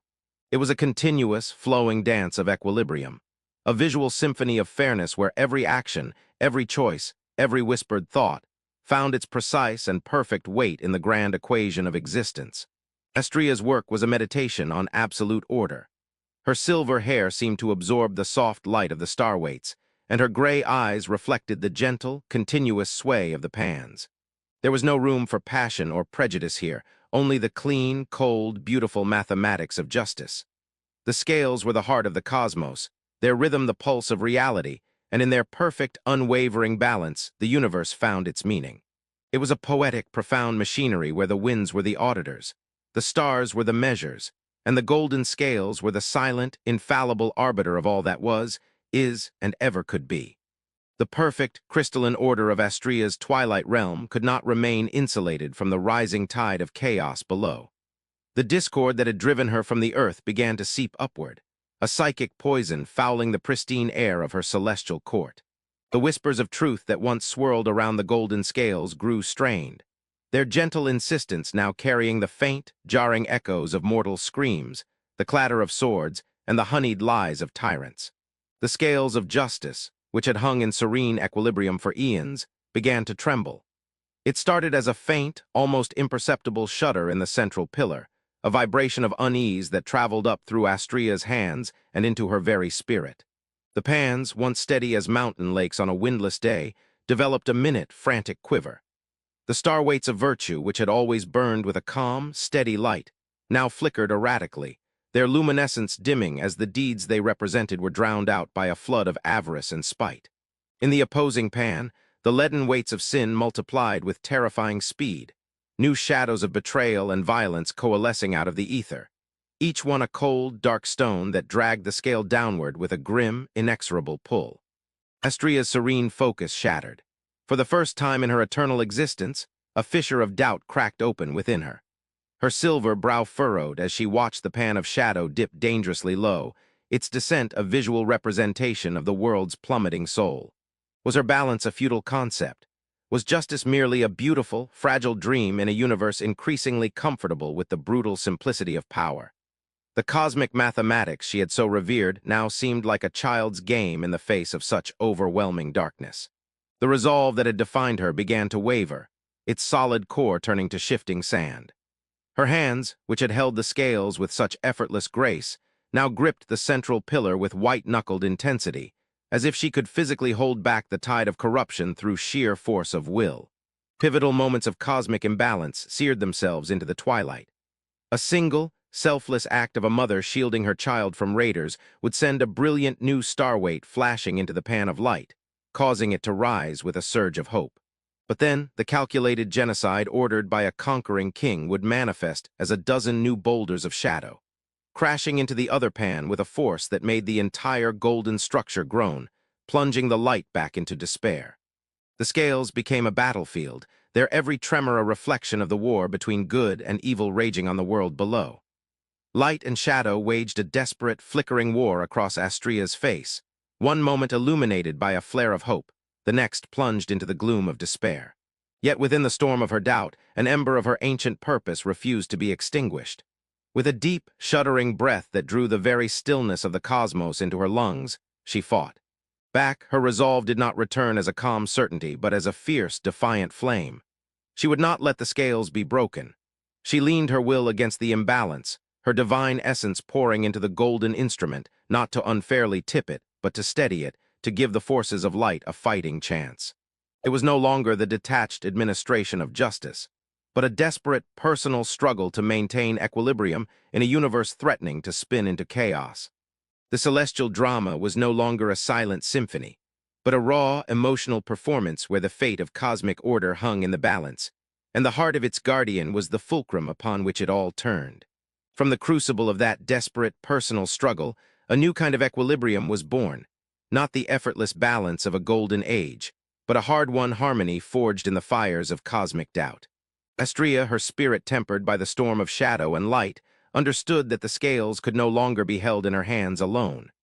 The burden of justice was too vast, the tide of mortal choice too relentless. The instrument of balance needed to become a symbol, a permanent, guiding principle etched into the very fabric of the night, where all of humanity could look up and be reminded of the ideal she had fought so hard to uphold. With a final, resolute breath that seemed to draw the last vestiges of twilight into her being, she released the golden scales from her grasp. But they did not fall. They hung in the void before her, shimmering with the accumulated resonance of eons of judgment, their perfect form pulsing with a soft, internal luminescence. Then, guided by her unwavering will, they began to ascend, rising through the dark expanse like a slow-moving constellation in reverse. The central pillar, the unwavering line of justice, aligned itself with the invisible axis of the cosmos. The crossbeam, perfectly balanced, stretched out to embrace the void, and the two pans, one still faintly aglow with starweights, the other holding the quiet, dark mass of shadow, settled into their eternal positions. As they reached their zenith, the heavens responded. The darkness around them rippled, and new stars ignited, not in a fierce blaze, but with a calm, measured light. They were stars of pure, silver-white radiance, cool and clear as a mountain stream. They traced the elegant form of the scales with perfect precision, each star a point of absolute balance in the celestial geometry. The central pillar became a line of three bright stars, the crossbeam a shorter, fainter bar, and the pans two delicate, symmetrical clusters of soft light. This was Libra, the scales, a constellation that did not depict a creature or a hero, but an idea, the sublime concept of harmony itself made manifest in the night sky. Libra's light, serene and constant, now shines down upon the sleeping worlds. It does not judge from on high, but invites. Its gentle, balanced glow falls upon the closed eyelids of dreamers, seeping into their subconscious and stirring visions of a fairer existence. It invites them to seek fairness in their own hearts, to weigh their own choices with care, to strive for that perfect, elusive equilibrium in their dealings with others. In the quiet of the night, when the noise of the day has faded, the constellation serves as a silent prompt, a celestial question. Are your own scales in balance? It whispers of the eternal quest for justice, not as a distant, divine mandate, but as a personal, daily pursuit, a journey toward inner and outer harmony that every soul is invited to undertake. And so the story of the scales finds its completion, not as an end, but as a perpetual beginning. Libra hangs in the sky, a symbol of the balance that underpins the universe, a reminder that for every action there is a consequence, for every shadow, a potential for light. Its presence weaves the themes of the maiden's virtue and the hero's struggle into a grander tapestry of cosmic order. The golden ram, the white bull, the entwined twins, the resilient crab, the mighty lion, the nurturing maiden, and now the balanced scales, each a glittering thread in an epic that spans the heavens. And as the stars continue their silent, graceful dance, the promise of more stories, more symbols, and more wonders gleams just beyond the edge of sight, a silent testament to the endless, beautiful complexity of the myths written in light. The desert night was a vast, cold tapestry, its silence so profound it felt like a physical weight. Under a moon that hung like a sliver of bleached bone in the star-strewn black, a giant's shadow fell across the dunes. Orion, the hunter, stood with his chest puffed out, his voice a booming arrogance that shattered the delicate quiet. He was a colossus woven from muscle and pride, his fame a cloak he wore as visibly as the pelt of the great lion slung over his shoulder. Tonight his boasts had reached a new, perilous height. He declared to any god or spirit who might be listening, to the very constellations themselves, that there was no beast on the earth, in the sea, or under it that could evade his spear or withstand his strength. He could, he roared with a laughter that echoed off the distant mesas, hunt and kill any creature that lived, clearing the world of its monsters for the sport of it. His words, carried on the thin, cold air, did not dissipate into the emptiness. They traveled, a vibration of hubris, across the barren plains and up the slopes of mountains, until they found the ears of a goddess who prized the wild things of the world above all else. Artemis, the virgin huntress, paused in her celestial chase. She stood in a moonlit glade on a distant, untouched peak, her silver bow in hand, and heard the hunters boast. A cold fury, sharp and swift as one of her own arrows, pierced her heart. It was not just pride she heard, but a profound insult, a declaration of war against the natural order she protected, a sneering challenge to the sacredness of the hunt itself. To claim he could kill any beast was to claim dominion over her domain. Her rage did not manifest as a thunderbolt, but as a focused, chilling intent. She would not confront the braggart herself. She would let the earth itself answer his challenge. Turning from the moon, her gaze plunged downward, through the crust of the world, past the roots of mountains and the silent rivers of the underworld, into the primordial darkness where forgotten things writhed in the heat. Her will, a spear of divine command, pierced the stagnant gloom of that sunless realm. She did not create, but summoned, calling forth an instrument of perfect, venomous retribution. The sand at Orion's feet, in a patch of shadow untouched by the bone-white moon, began to stir. It was not the wind, for the air was deathly still. The grains trembled, then shifted aside as something forced its way up from the depths. The earth cracked open, not with a roar but with a dry, splintering whisper, exhaling a breath of ancient dust and the hot, dry scent of scorched stone. From the fissure it emerged. First came the ebony shell, a dome of polished, living obsidian that seemed to drink the moonlight, reflecting nothing. It was a carapace forged in absolute darkness, etched with patterns that spoke of an age before the gods. Then the legs, multiple and jointed, each a barbed spear of the same utter black, lifted the creature fully from its subterranean tomb. It moved with a silent, fluid menace that was more terrifying than any charge. But it was the tail that held the eye, that inspired a primal dread in any creature with a spine. It arched over the scorpion's body, a segmented, armored cable ending in a stinger that dripped a single, shimmering bead of venom. The droplet caught the starlight, glowing with a faint, sickly luminescence, a promise of an agony that could paralyze giants and wither the roots of the world itself. The scorpion, now fully revealed, stood between the hunter and his shadow. It was not large in the way of lions or bulls. Its power was not in size, but in a concentrated, lethal purpose. It was death, distilled into a silent, crawling form. Orion, his bow still hanging in the air, finally noticed the creature at his feet. He did not startle or fear. A condescending smirk twisted his lips. He saw not a divine punishment, but a bug, an insolent pest daring to share his moonlit stage. He laughed again, the sound hollow and foolish in the new, deadly silence. He raised a foot, intent on crushing the insignificant thing, his arrogance a blinding veil that prevented him from seeing the truth, that the sting of pride always comes before the fall, and that the smallest of the earth's children can sometimes carry the deadliest poison. Orion's condescending laugh was the last sound of pure arrogance to break the desert's silence. The moment his foot began its descent, the scorpion moved. It was not a scuttle or a retreat, but a blur of obsidian purpose, a strike so swift it seemed to warp the very air. The hunter's massive heel, meant to crush the creature into the sand, became its target. The venom-dripped stinger, a needle of living night, found its mark, punching through tough skin and sinew with a sickening, wet puncture. The sensation was not of a cut or a blow, but of a cold, invasive fire flooding into his flesh, a searing agony that shot up his leg and into the core of his being. A sharp, involuntary gasp tore from Orion's throat, the sound swallowed by the vast, indifferent night. His smirk vanished, replaced by a mask of stunned disbelief that quickly twisted into raw, excruciating pain. The desert floor, once a stage for his boasts, now tilted violently. The world swam in a nauseating whirl of sand and stars. He stumbled back, his great strength evaporating as the neurotoxin began its insidious work, attacking his nerves, turning his legendary muscles into useless, trembling cords. The lion pelt slipped from his shoulder, a golden heap on the pale sand, its former glory a mocking contrast to his sudden, shocking frailty. A desperate primal battle erupted in the moonlight, but it was not the grand clash of titans Orion had envisioned. It was a brief, brutal, and one-sided struggle. The scorpion, its mission not yet complete, pressed its attack with a chilling, mechanical relentlessness.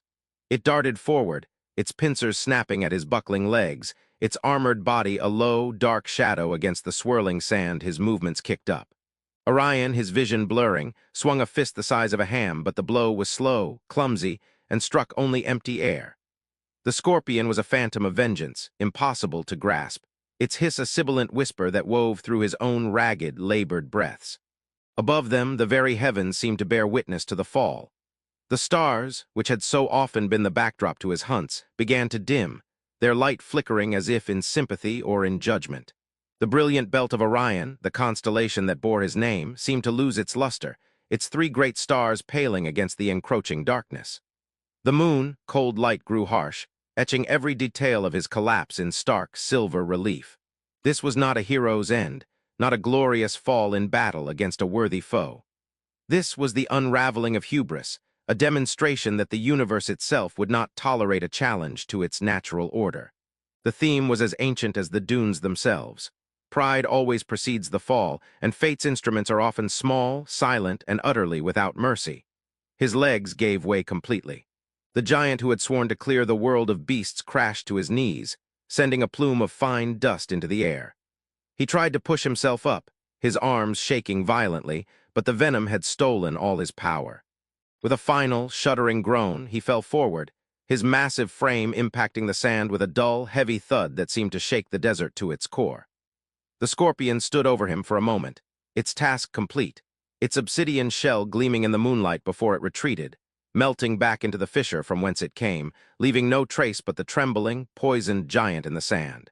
The battle was over. The hissing had ceased. The only sound left was the whisper of the wind over the dunes, beginning its long work of burying the legend of the hunter who had dared to believe he was greater than the gods and the natural world they governed. In the profound silence that followed the hunter's fall, a new music began, a celestial dirge spun from vengeance and the cold, hard lesson of consequence. The desert, having witnessed the unraveling of a giant, now held its breath as the gods themselves took up the tale. Artemis's wrath was spent, but the cosmic drama required an epilogue, a resolution that would echo through the ages. The king of the gods looked down upon the scene, the boastful hunter lying still in the sand, and the silent, victorious instrument of his demise returning to the shadows. In this, Zeus saw not an end, but a balance. One could not exist without the other. The hunter and the hunter's nemesis were two halves of a single, eternal story. With a gesture that could calm storms and rearrange the fabric of the night, Zeus reached into the starry expanse. From the void, he gathered the essence of the fallen Orion, the brilliant, arrogant light that had once been the hunter's soul. He did not erase him, but translated him, lifting his spirit from the cold sand and weaving it into a new pattern of stars. The familiar form ignited in the southern sky, the three-starred belt, the broad shoulders, the club raised as if in a perpetual, futile threat. It was Orion immortalized, but his stance was forever one of flight, his gaze turned away from the heart of the heavens. And then from the deep, dark rift where the scorpion had vanished, Zeus drew forth its essence, a concentrated darkness, a venomous intent given form in pure, cold starlight. He placed this constellation directly opposite the hunter, in the same southern sky. The stars that formed Scorpio were red-tinged and malevolent, tracing the elegant, deadly curve of the arachnid's body, the segmented tail, and the sharp, unmistakable sting. The two constellations were locked in an endless cosmic dance, a perpetual chase across the firmament. As Orion dipped below the horizon, fleeing the coming night, Scorpio would rise in the east, its red heart, the star Antares burning like a warning flare. They would never meet in the sky, forever opposed, one's rise necessitating the other's fall. This eternal opposition was a profound reflection on the nature of revenge and the possibility of redemption. The scorpion's sting was an act of pure vengeance, a divine punishment for hubris. Yet in its victory it too was bound, its fate eternally tied to the one it had destroyed. Orion, for his pride, was condemned to an endless flight, a perpetual reminder of his fatal boast. But in his immortalization there was a strange redemption. His story was not erased, but made into a cautionary pillar of the night, a lesson for all who would follow. His glory was tempered, his heroism complicated, his legend made richer and more human by his flaw. Their celestial dance whispered the oldest truth of the cosmos, balance, for every action a reaction, for every boast a silent, waiting sting, for every hunter a predator. The stars themselves, in their silent, graceful movements, were a constant visual hymn to this equilibrium. The story of Orion and Scorpio was not merely a myth of a battle long past. It was a living, breathing allegory playing out overhead every night of every year, a warning written in fire and darkness. And so, as the heavens turn and the constellations wheel through their preordained paths, a whisper rides on the solar wind, a soft, insistent murmur for those who listen. It urges dreamers and stargazers to heed the stars' warnings, to understand that the cosmos is a web of cause and effect, of pride and consequence, of light and the shadows it casts. Look up, the whisper says, and see the hunter forever fleeing his fate. See the scorpion, eternally poised to strike. And in their endless, balanced dance, find the wisdom to temper your own ambitions, to respect the natural order, and to remember that even the mightiest are subject to the timeless, impartial scales of the universe. In the celestial dance of hunter and hunted, where pride met its sting in the cold desert night, the stars now turned their gaze to a gentler, more profound kind of power. The power of wisdom passed from teacher to student, of knowledge aimed as true as any arrow. Where Scorpio's red heart burned with the fire of vengeance, the next constellation would be forged in the dappled light of ancient forests, under the guidance of a mentor who was both beast and sage, a creature whose eyes held the patience of the earth and the boundless curiosity of the heavens. Deep in the wooded valleys of Mount Pelion, where time seemed to move at the pace of the growing oaks, the centaur Chiron held his school. He was a being of two worlds, his lower half the powerful, shaggy-flanked body of a stallion, his hooves planted firmly on the mossy, root-crossed earth, while his upper body was that of a wise, gentle-eyed man, his beard streaked with gray like lichen on an ancient stone. He was not like the other wild centaurs. His soul was a rare blend of animal strength and divine intellect, a bridge between the raw wilderness and the civilized pursuits of the mind and spirit. His home was a sun-dappled clearing, encircled by trees so old they had witnessed the birth of heroes. Here, under the vast, leafy canopy, the greatest champions of the age learned their arts. The air was filled not with the clamor of battle, but with the focused silence of mastery. Chiron moved among his students with a quiet grace, his hooves making no sound on the soft carpet of moss and last year's leaves. In one hand, he held a great bow, carved from the heartwood of a yew tree, its curve a perfect promise of potential energy. His other hand rested on the shoulder of a young pupil, guiding the boy's stance, adjusting the angle of an elbow, whispering corrections that were as much about inner calm as they were about outward form. The lessons were a symphony of discipline. Chiron taught them to see the world not as a chaotic swirl, but as a series of connections. He showed them how to read the whispers of the forest, the way a leaf trembled, the scent of rain on the wind, the distant call of a hawk, and translate them into unerring aim. He had them practice not on straw men, but on targets he hung from the highest branches, small, polished discs of bronze that caught the filtered sunlight and threw it back in dazzling, elusive coins of light. As twilight descended, he would replace them with targets woven from starlight and spider silk, faint, shimmering circles that seemed to float in the deepening gloom, teaching them to trust their instincts as much as their eyes. But the true lesson was in Chiron's own presence. When a student looked into his eyes, they did not see the simple, focused gaze of a hunter. They saw galaxies. His eyes were deep, dark pools of ancient knowledge, swirling with the slow, patient turn of constellations and the silent, burning questions of philosophy. In them, one could see the birth of stars and the fall of empires, the intricate patterns of fate and the simple, profound beauty of a single, well-aimed arrow in flight. He taught that the bow was not merely a weapon, but an extension of the will, and that the truest target was not an object, but a purpose. To aim was to make a choice, to commit to a path, to send a piece of one's intent flying into the future. Under the mentorship of the wise centaur, these future heroes learned that strength without guidance was a bow without a string, and that the highest art was not in the power to destroy, but in the wisdom to know where to aim that power for a greater good. The forest itself seemed to listen, its rustling leaves a quiet audience to the forging of legends, each released arrow a note in a silent, eternal song of mentorship and aim. The idyllic rhythm of the forest school was shattered by a single, misaimed arrow. It was not a weapon of malice, but of careless haste, loosed by one of the younger, more impetuous students during a training exercise. The arrow, fletched with gray goose feathers and tipped with cold-forged iron, sang a brief, deadly song as it sliced through the air, missing its intended target, a swinging leather sack, and finding a far more tragic mark. It struck Chiron, who had been observing from the edge of the clearing, with a sickening, wet thud, embedding itself deep in his powerful equine flank. A gasp, collective and horrified, sucked the air from the clearing. The student stood frozen, his face a mask of ashen terror.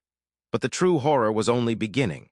The arrow had been meant for a different hunt, its tip smeared with the hydra's blood, a venom of such legendary potency that it could corrode flesh, paralyze nerves, and inflict an agony beyond any mortal fever or wound. The poison, a gift of Hera's eternal spite, now flooded into the centaur's bloodstream. A tremor ran through Chiron's massive frame. The serene, cosmic wisdom in his eyes flickered, replaced first by shock, and then by a wave of pure, unadulterated torment. This was no ordinary pain. It was a living fire that raced through his veins, a corrosive acid that seemed to dissolve him from the inside. It was an agony designed for immortality, a punishment that could not kill him, but would never, ever release him. His divine blood, the source of his endless life, became the very medium of his eternal torture, circulating the hydra's venom through his body in an endless, excruciating loop.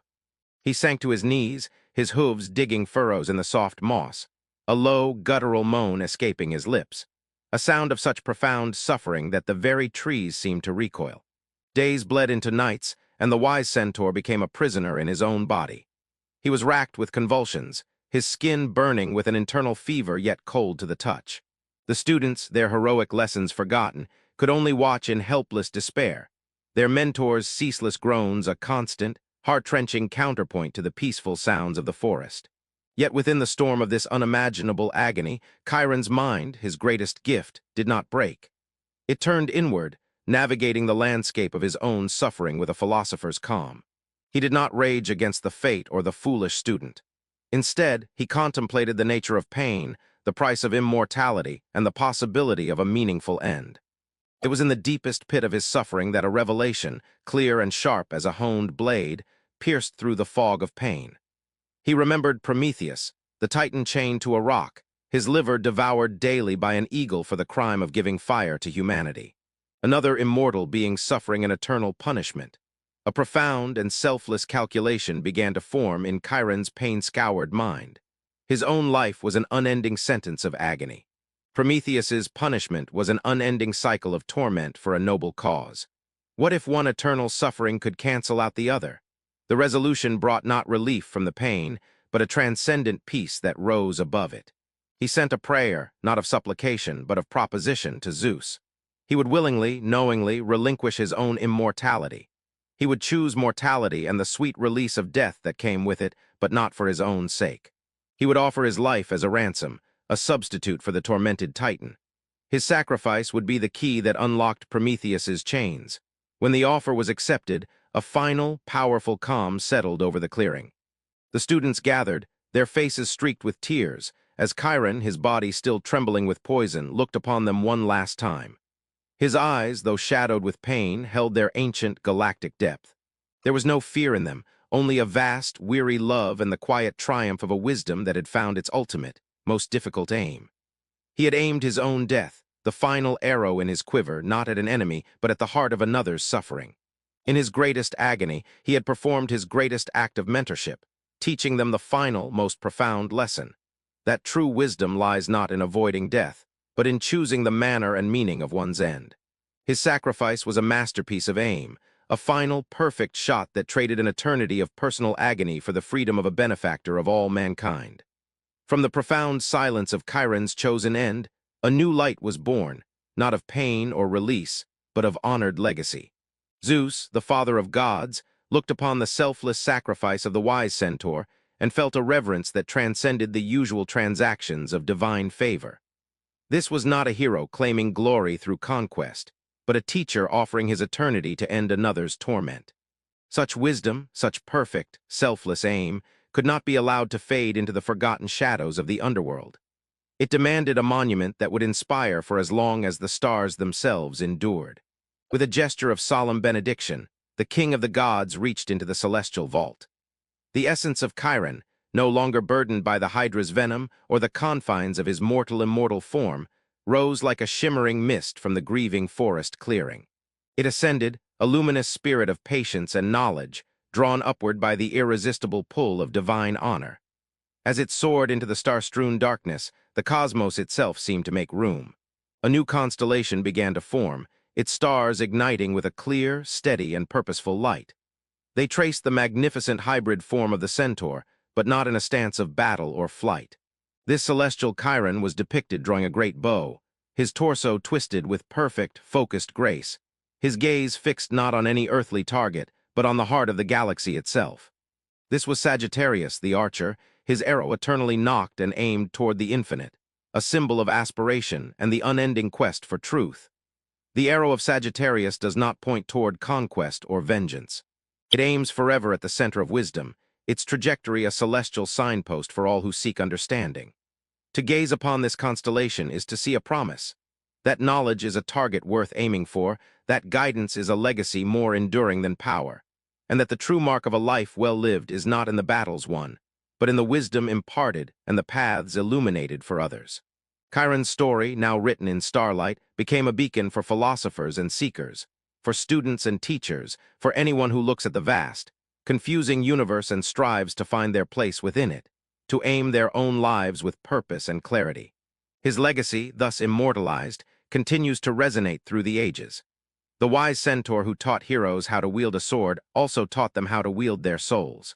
His final, greatest lesson. That sacrifice can be the ultimate expression of wisdom. Elevates his myth from a simple tale of a wounded teacher to a profound meditation on the nature of legacy. Chiron's story inspires because it speaks to the part of us that yearns to matter, to leave behind something more than dust.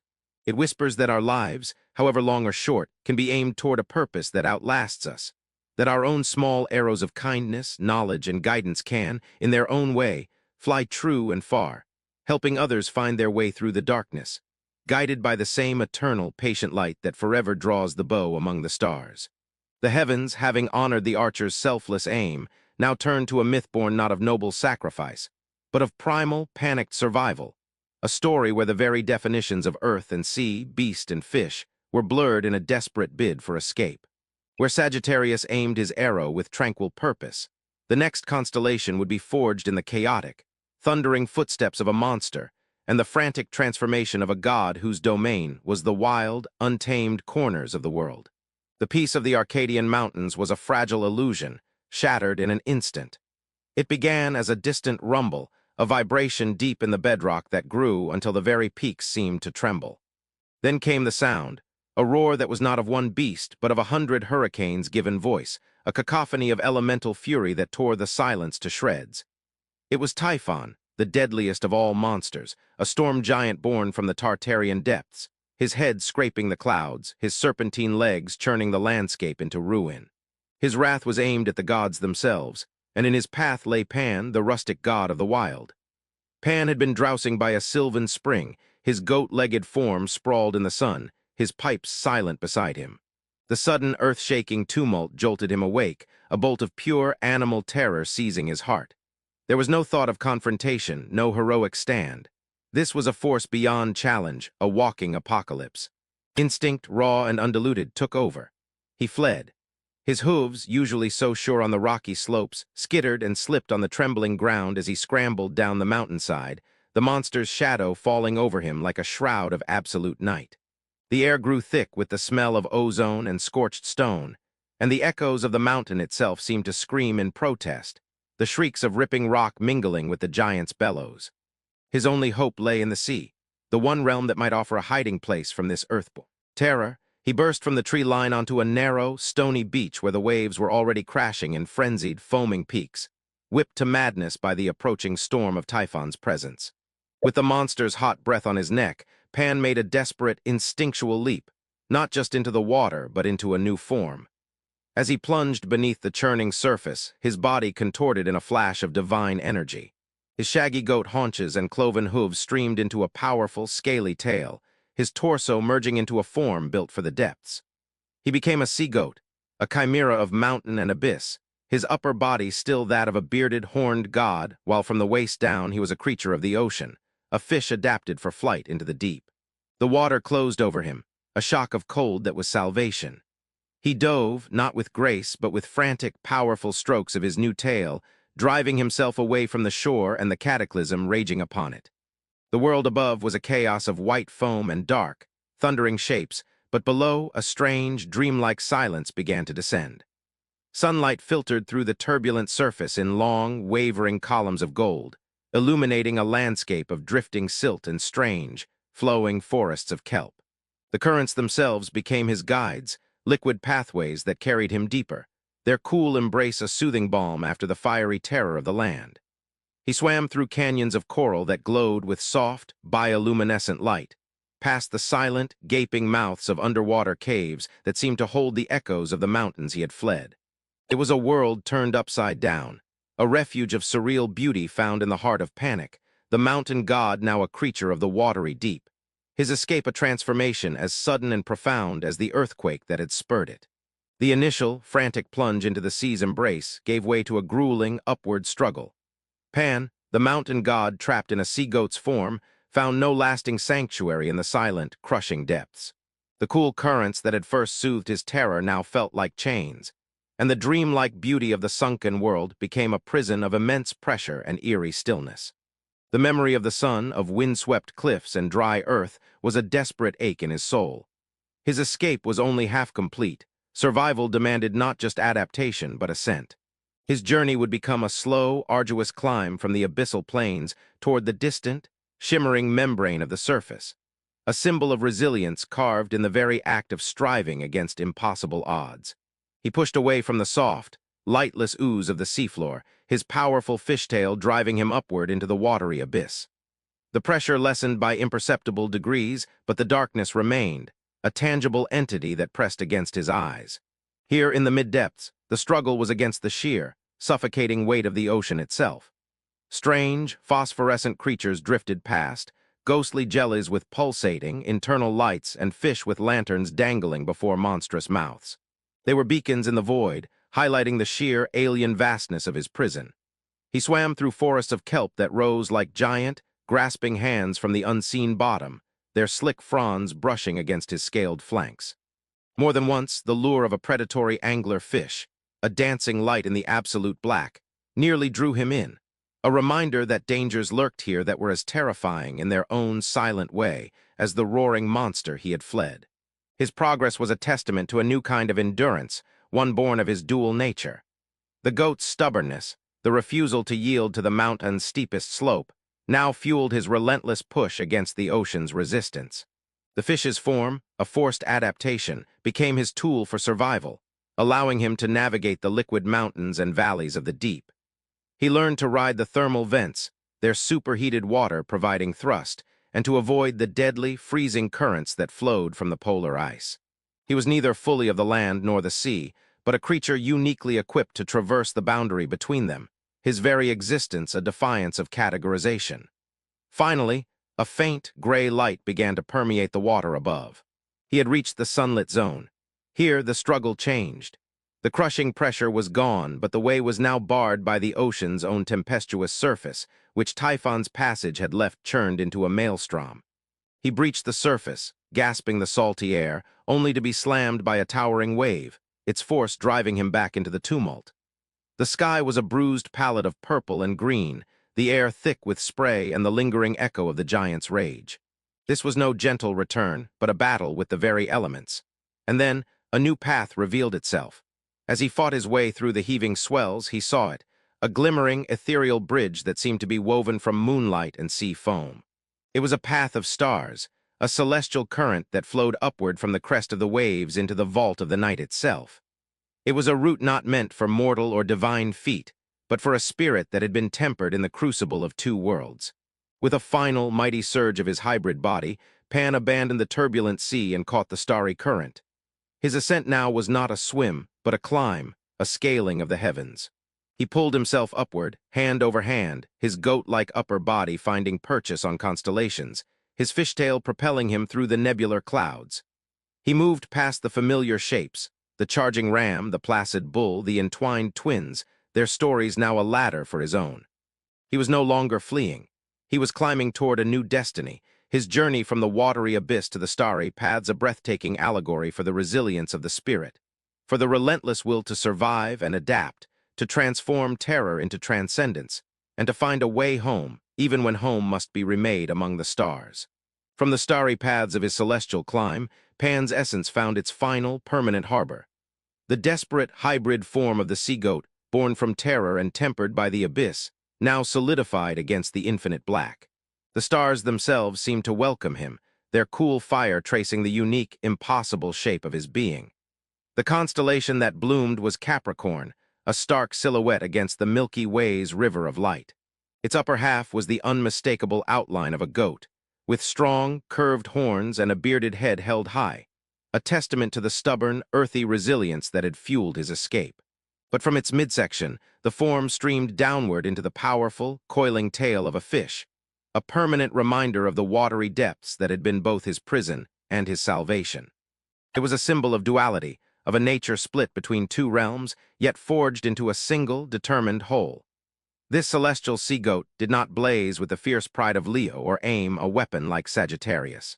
Its light was more subtle, a steady, ambitious glow that spoke of a different kind of strength, the strength of perseverance. Capricorn hung in the sky as a beacon for the tenacious, for those who understood that the greatest mountains are not always made of stone, but of circumstance, and that the climb often begins in the deepest of waters.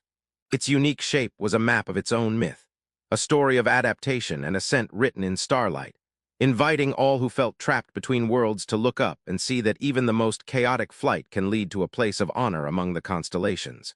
The myth of Pan's transformation and climb echoed through the silent corridors of time, a timeless refrain of perseverance.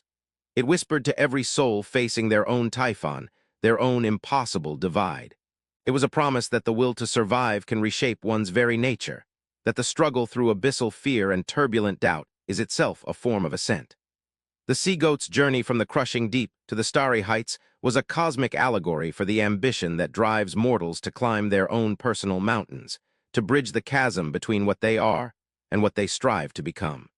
And so Capricorn holds its watch in the winter sky, its gentle, determined light a guide for dreamers. It invites them to dream not of easy victories, but of hard-won ascents. It speaks of the ambition that is born in adversity, of the resilience that allows one to build a path where none exists, to climb from the depths of despair toward the peaks of achievement. Its story, now complete, joins the grand, turning wheel of the zodiac, a shimmering, hybrid promise that no matter how deep the water or how high the mountain, the will to ascend can carve a place for itself even among the eternal stars. High upon the sun-drenched slopes of Mount Ida, where the air was thin and carried the scent of time and the distant salt of the sea, a mortal beauty of such radiance grazed his father's sheep that he seemed less a boy of earth and more a creature sculpted from light itself. Ganymede, a prince of Troy, possessed a beauty that was not merely of form, but of spirit. His laughter was the sound of clear water over stones, and his eyes held the untroubled blue of a perfect, cloudless sky. It was a beauty so profound, so utterly captivating, that it did not go unnoticed in the halls that mattered most. From his throne of cloud and thunder on Olympus, Zeus, the master of the gods, looked down, and his divine heart, accustomed to the flawless perfection of immortals, was utterly ensnared. This was not a passing fancy, but a deep, resonant need. The council of the gods required a cupbearer of unmatched grace, and in Ganymede, Zeus saw not just a servant, but the living embodiment of the beauty his own realm sometimes lacked. The god's decision was not a request, but a destiny. He did not send a messenger or a dream. He descended himself, not in a form of terror or majesty, but as a colossal eagle, its feathers the color of burnished bronze and its eyes holding the sharp, knowing light of the sun. The great bird swept down from the heavens, its shadow a sudden, cool blot over the grassy slope where Ganymede stood. There was no struggle, no cry of alarm. The eagle's talons, gentle yet inescapable as fate itself, closed around the boy's shoulders, and with a powerful beat of its vast wings, it lifted him from the earth. The world fell away in a dizzying rush. The green fields of Troy, the glittering thread of the Scamander River, the worried bleats of his sheep all shrinking into insignificance. Ganymede felt no fear, only a soaring, breathless wonder as the eagle carried him up through the veil of clouds, into a realm of pure, dazzling white. They broke through into Olympus. The air here was not air as mortals knew it, but a crystalline substance that tasted of ambrosia and thunder. The ground was not soil, but living cloud, firm yet soft underfoot, swirling with opalescent hues. Palaces of marble and gold, their spires piercing the endless blue, stood as monuments to divine power. But their grandeur was secondary to the breathtaking vista of the world below, spread out like a detailed tapestry. This was the home of the gods, and Ganymede, the mortal boy, had been brought to its very heart. His purpose was immediate and sacred. He was given a pitcher of flawless crystal, forever brimming with nectar, the drink of the gods that granted immortality and boundless joy. His first task was to pour for the divine assembly. As he stepped into the great feasting hall, a hush fell. The gods, in all their magnificent and often terrifying glory, turned their immortal gazes upon him. Hera's eyes were cold jewels of suspicion, Aries a smoldering ember of appraisal, Aphrodite's a warm, approving glow. But Ganymede, guided by an innate, unshakable poise, did not falter. He moved among them, a vision of youthful grace, his every step light upon the cloud marble floor. He approached the throne of Zeus first. Tilting the crystal pitcher, a stream of liquid gold, thick and fragrant with the scent of 1,000 eternal blossoms, flowed into the god's chalice. But it was more than nectar he poured. As the divine liquid fell, it seemed to catch and refract the very light of the hall, splashing not just into the cup, but casting a spray of shimmering motes into the air around it. These were not mere droplets.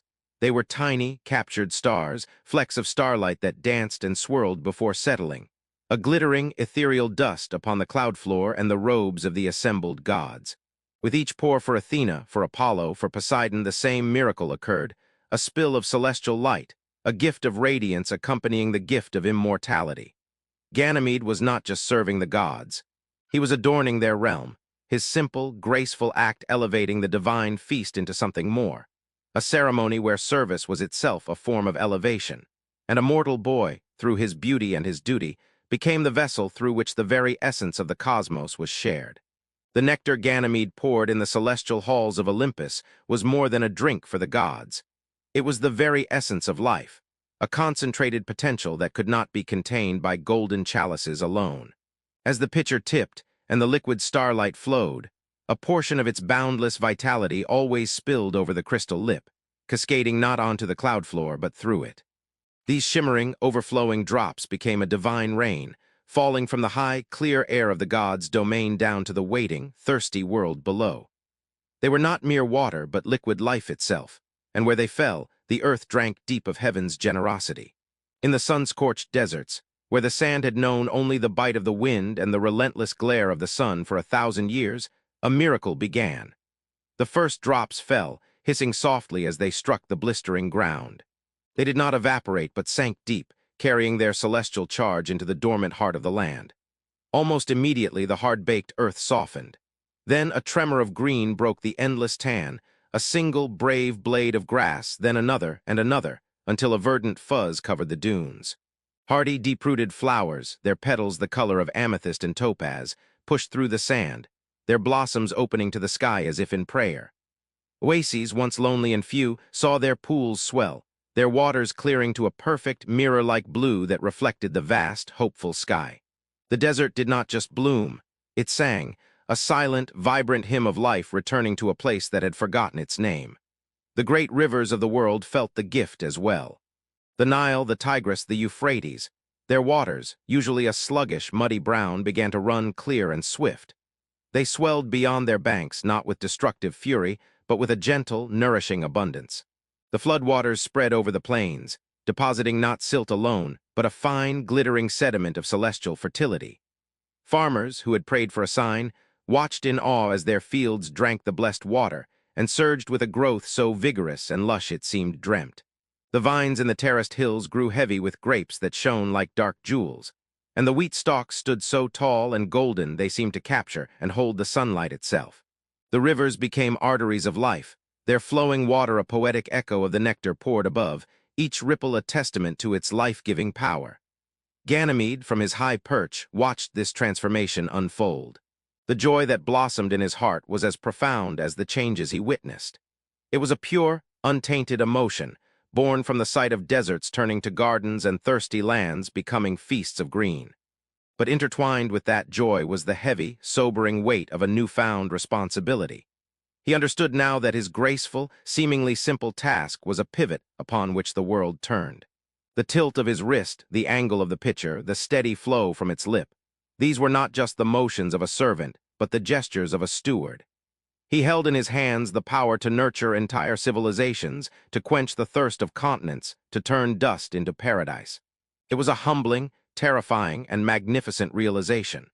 The beauty that had elevated him to the heavens was now the instrument through which heaven blessed the earth, and the water he shared was the sacred, flowing essence that connected his mortal origins to his immortal duty, a cycle of giving as endless and essential as the rain itself. From the celestial rhythm of Ganymede's pouring, a new, flowing permanence was woven into the starry expanse.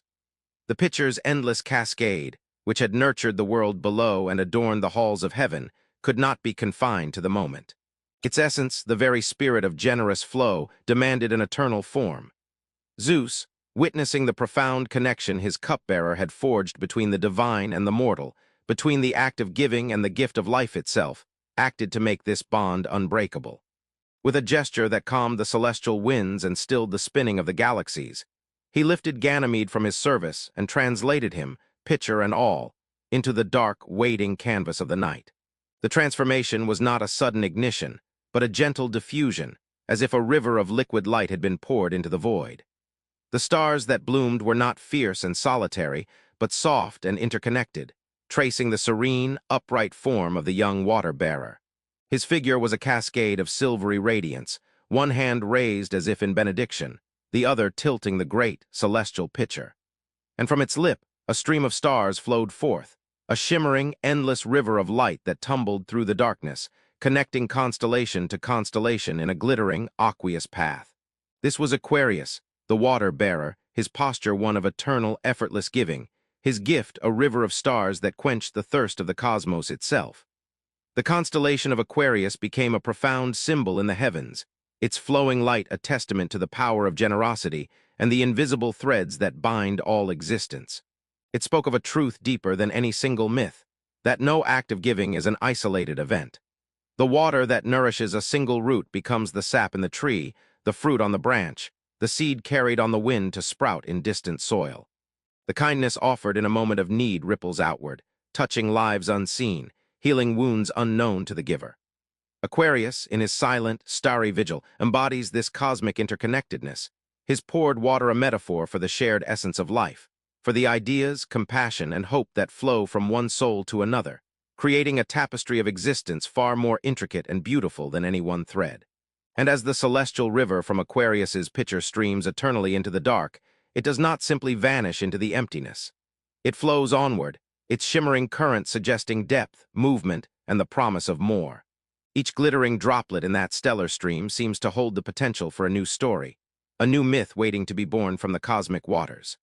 The river connects the tale of the water-bearer to all that has come before and all that is yet to be, a shimmering, flowing ribbon tying the golden ram to the fierce lion, the balanced scales to the vengeful scorpion.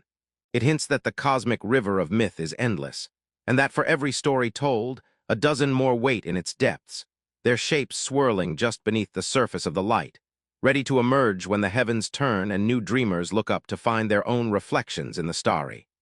Flowing dark, the celestial river poured by Aquarius flowed not only through the stars but seemed to find its echo in the sacred waters of the earth, where a different kind of liquid escape was unfolding, one born not of generosity, but of sheer, primal terror.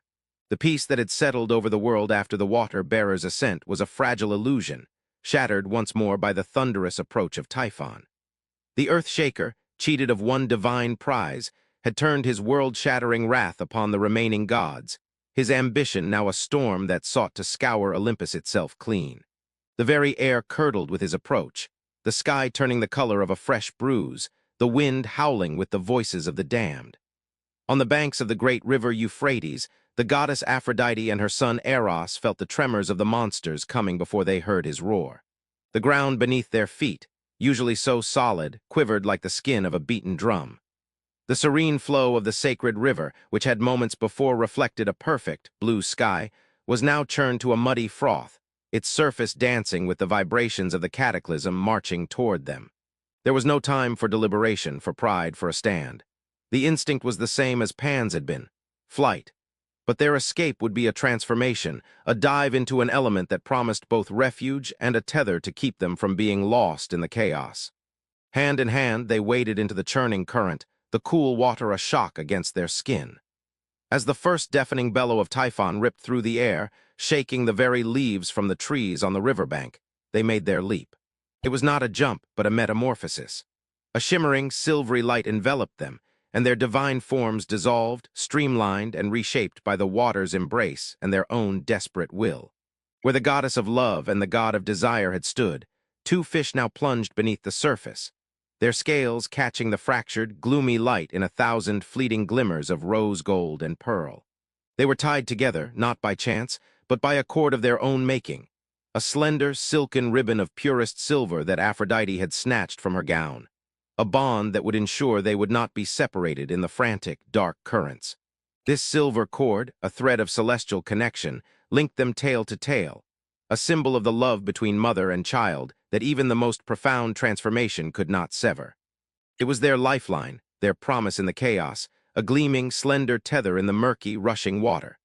Their dive was a descent into a world turned upside down. The world above was a cacophony of destruction, but below, a strange, pressurized silence began to descend, broken only by the frantic beating of their own hearts and the rush of water past their gills.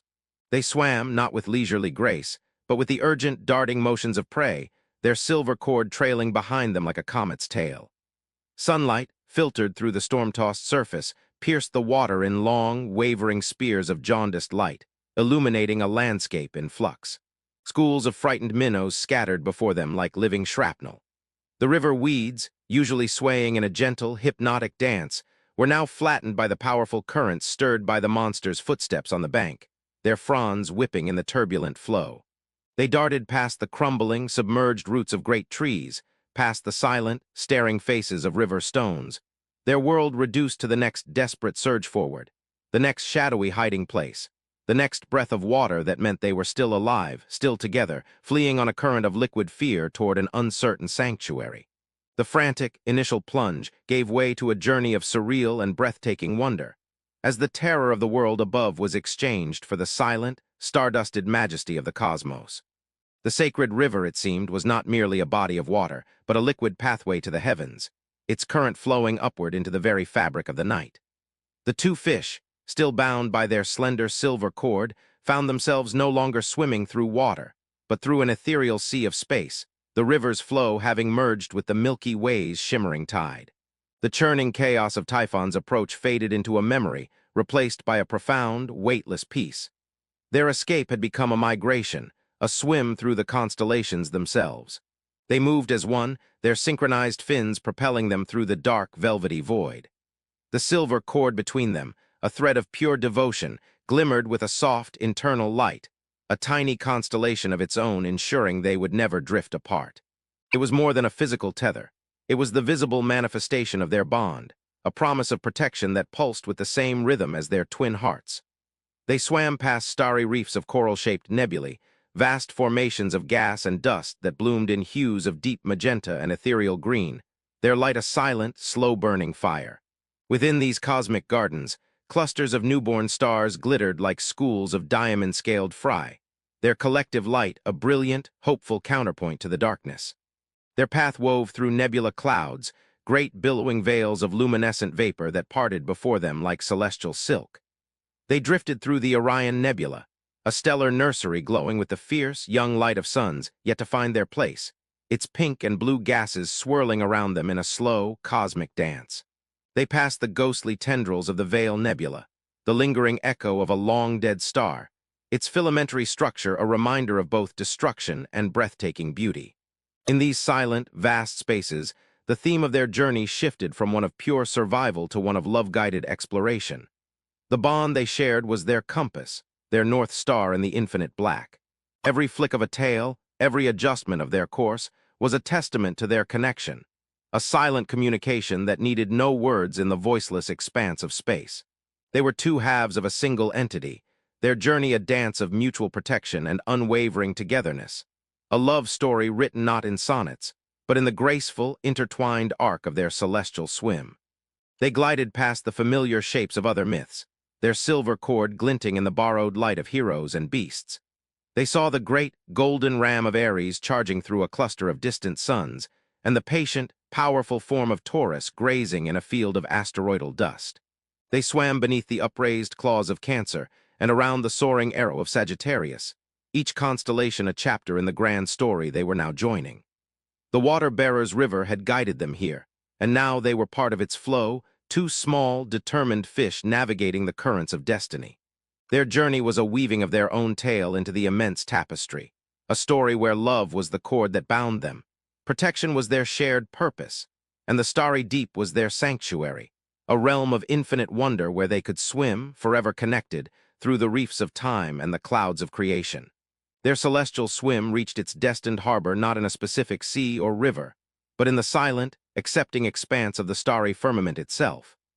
The two fish, forever bound by their silken cord of devotion, had navigated the currents of terror and the rivers of space, and now their journey required an ending that was also a beginning. The heavens, having witnessed their flight and the unbreakable bond that guided it, opened a final, permanent place for them. As they swam through a particularly dark and quiet patch of the cosmic ocean, their forms began to slow, their frantic, darting motions settling into a gentle, eternal drift. The silvery light of their scales intensified, no longer just reflecting starlight, but generating it from within, each scale kindling into a soft, distinct point of radiance. One by one, the stars ignited, tracing their twin forms in perfect mirrored detail. They were placed at the edge of the celestial wheel, their heads pointing away from each other, forever swimming in opposite directions, a representation of the tension and pull of their initial, frantic escape. Yet the gleaming silver cord, now a braided river of tiny, interconnected stars, held them fast, a permanent, luminous bridge across the void that separated them. This was Pisces, the fishes, the final sign in the great spinning circle of the zodiac. Their tide forms completed the cosmic circuit, closing the circle that began with the golden ram's desperate flight. From Aries to Pisces, the stories were now linked, a necklace of myths strung around the throat of the night, each constellation a bead in the eternal retelling of heroism, love, sacrifice, and survival. With the placement of the two fish, a profound sense of completion settled over the starry tapestry. The wheel was whole. The ram, the bull, the twins, the crab, the lion, the maiden, the scales, the scorpion, the archer, the sea-goat, the water-bearer, and now the fishes. All were in their appointed places, their lights a silent, harmonious choir singing the epic of the cosmos. But this completion was not an end. The very nature of the sky, its endless, patient turning, spoke of a deeper truth. The constellations that set in the west will rise again in the east. The stories that seem to conclude are merely pausing, waiting for the earth to spin back to their starting point. And as the stars turn, these legends begin anew, waiting for you to dream them once more. The golden ram will always be moments from its desperate leap, the lion forever poised to roar, the twins eternally embracing, and the two fish perpetually bound in their flight. They are not frozen in time, but suspended. In the moment before the telling, their potential forever ripe, their magic forever ready to be unlocked by an upturned gaze, a wondering mind, a heart open to the old, deep magic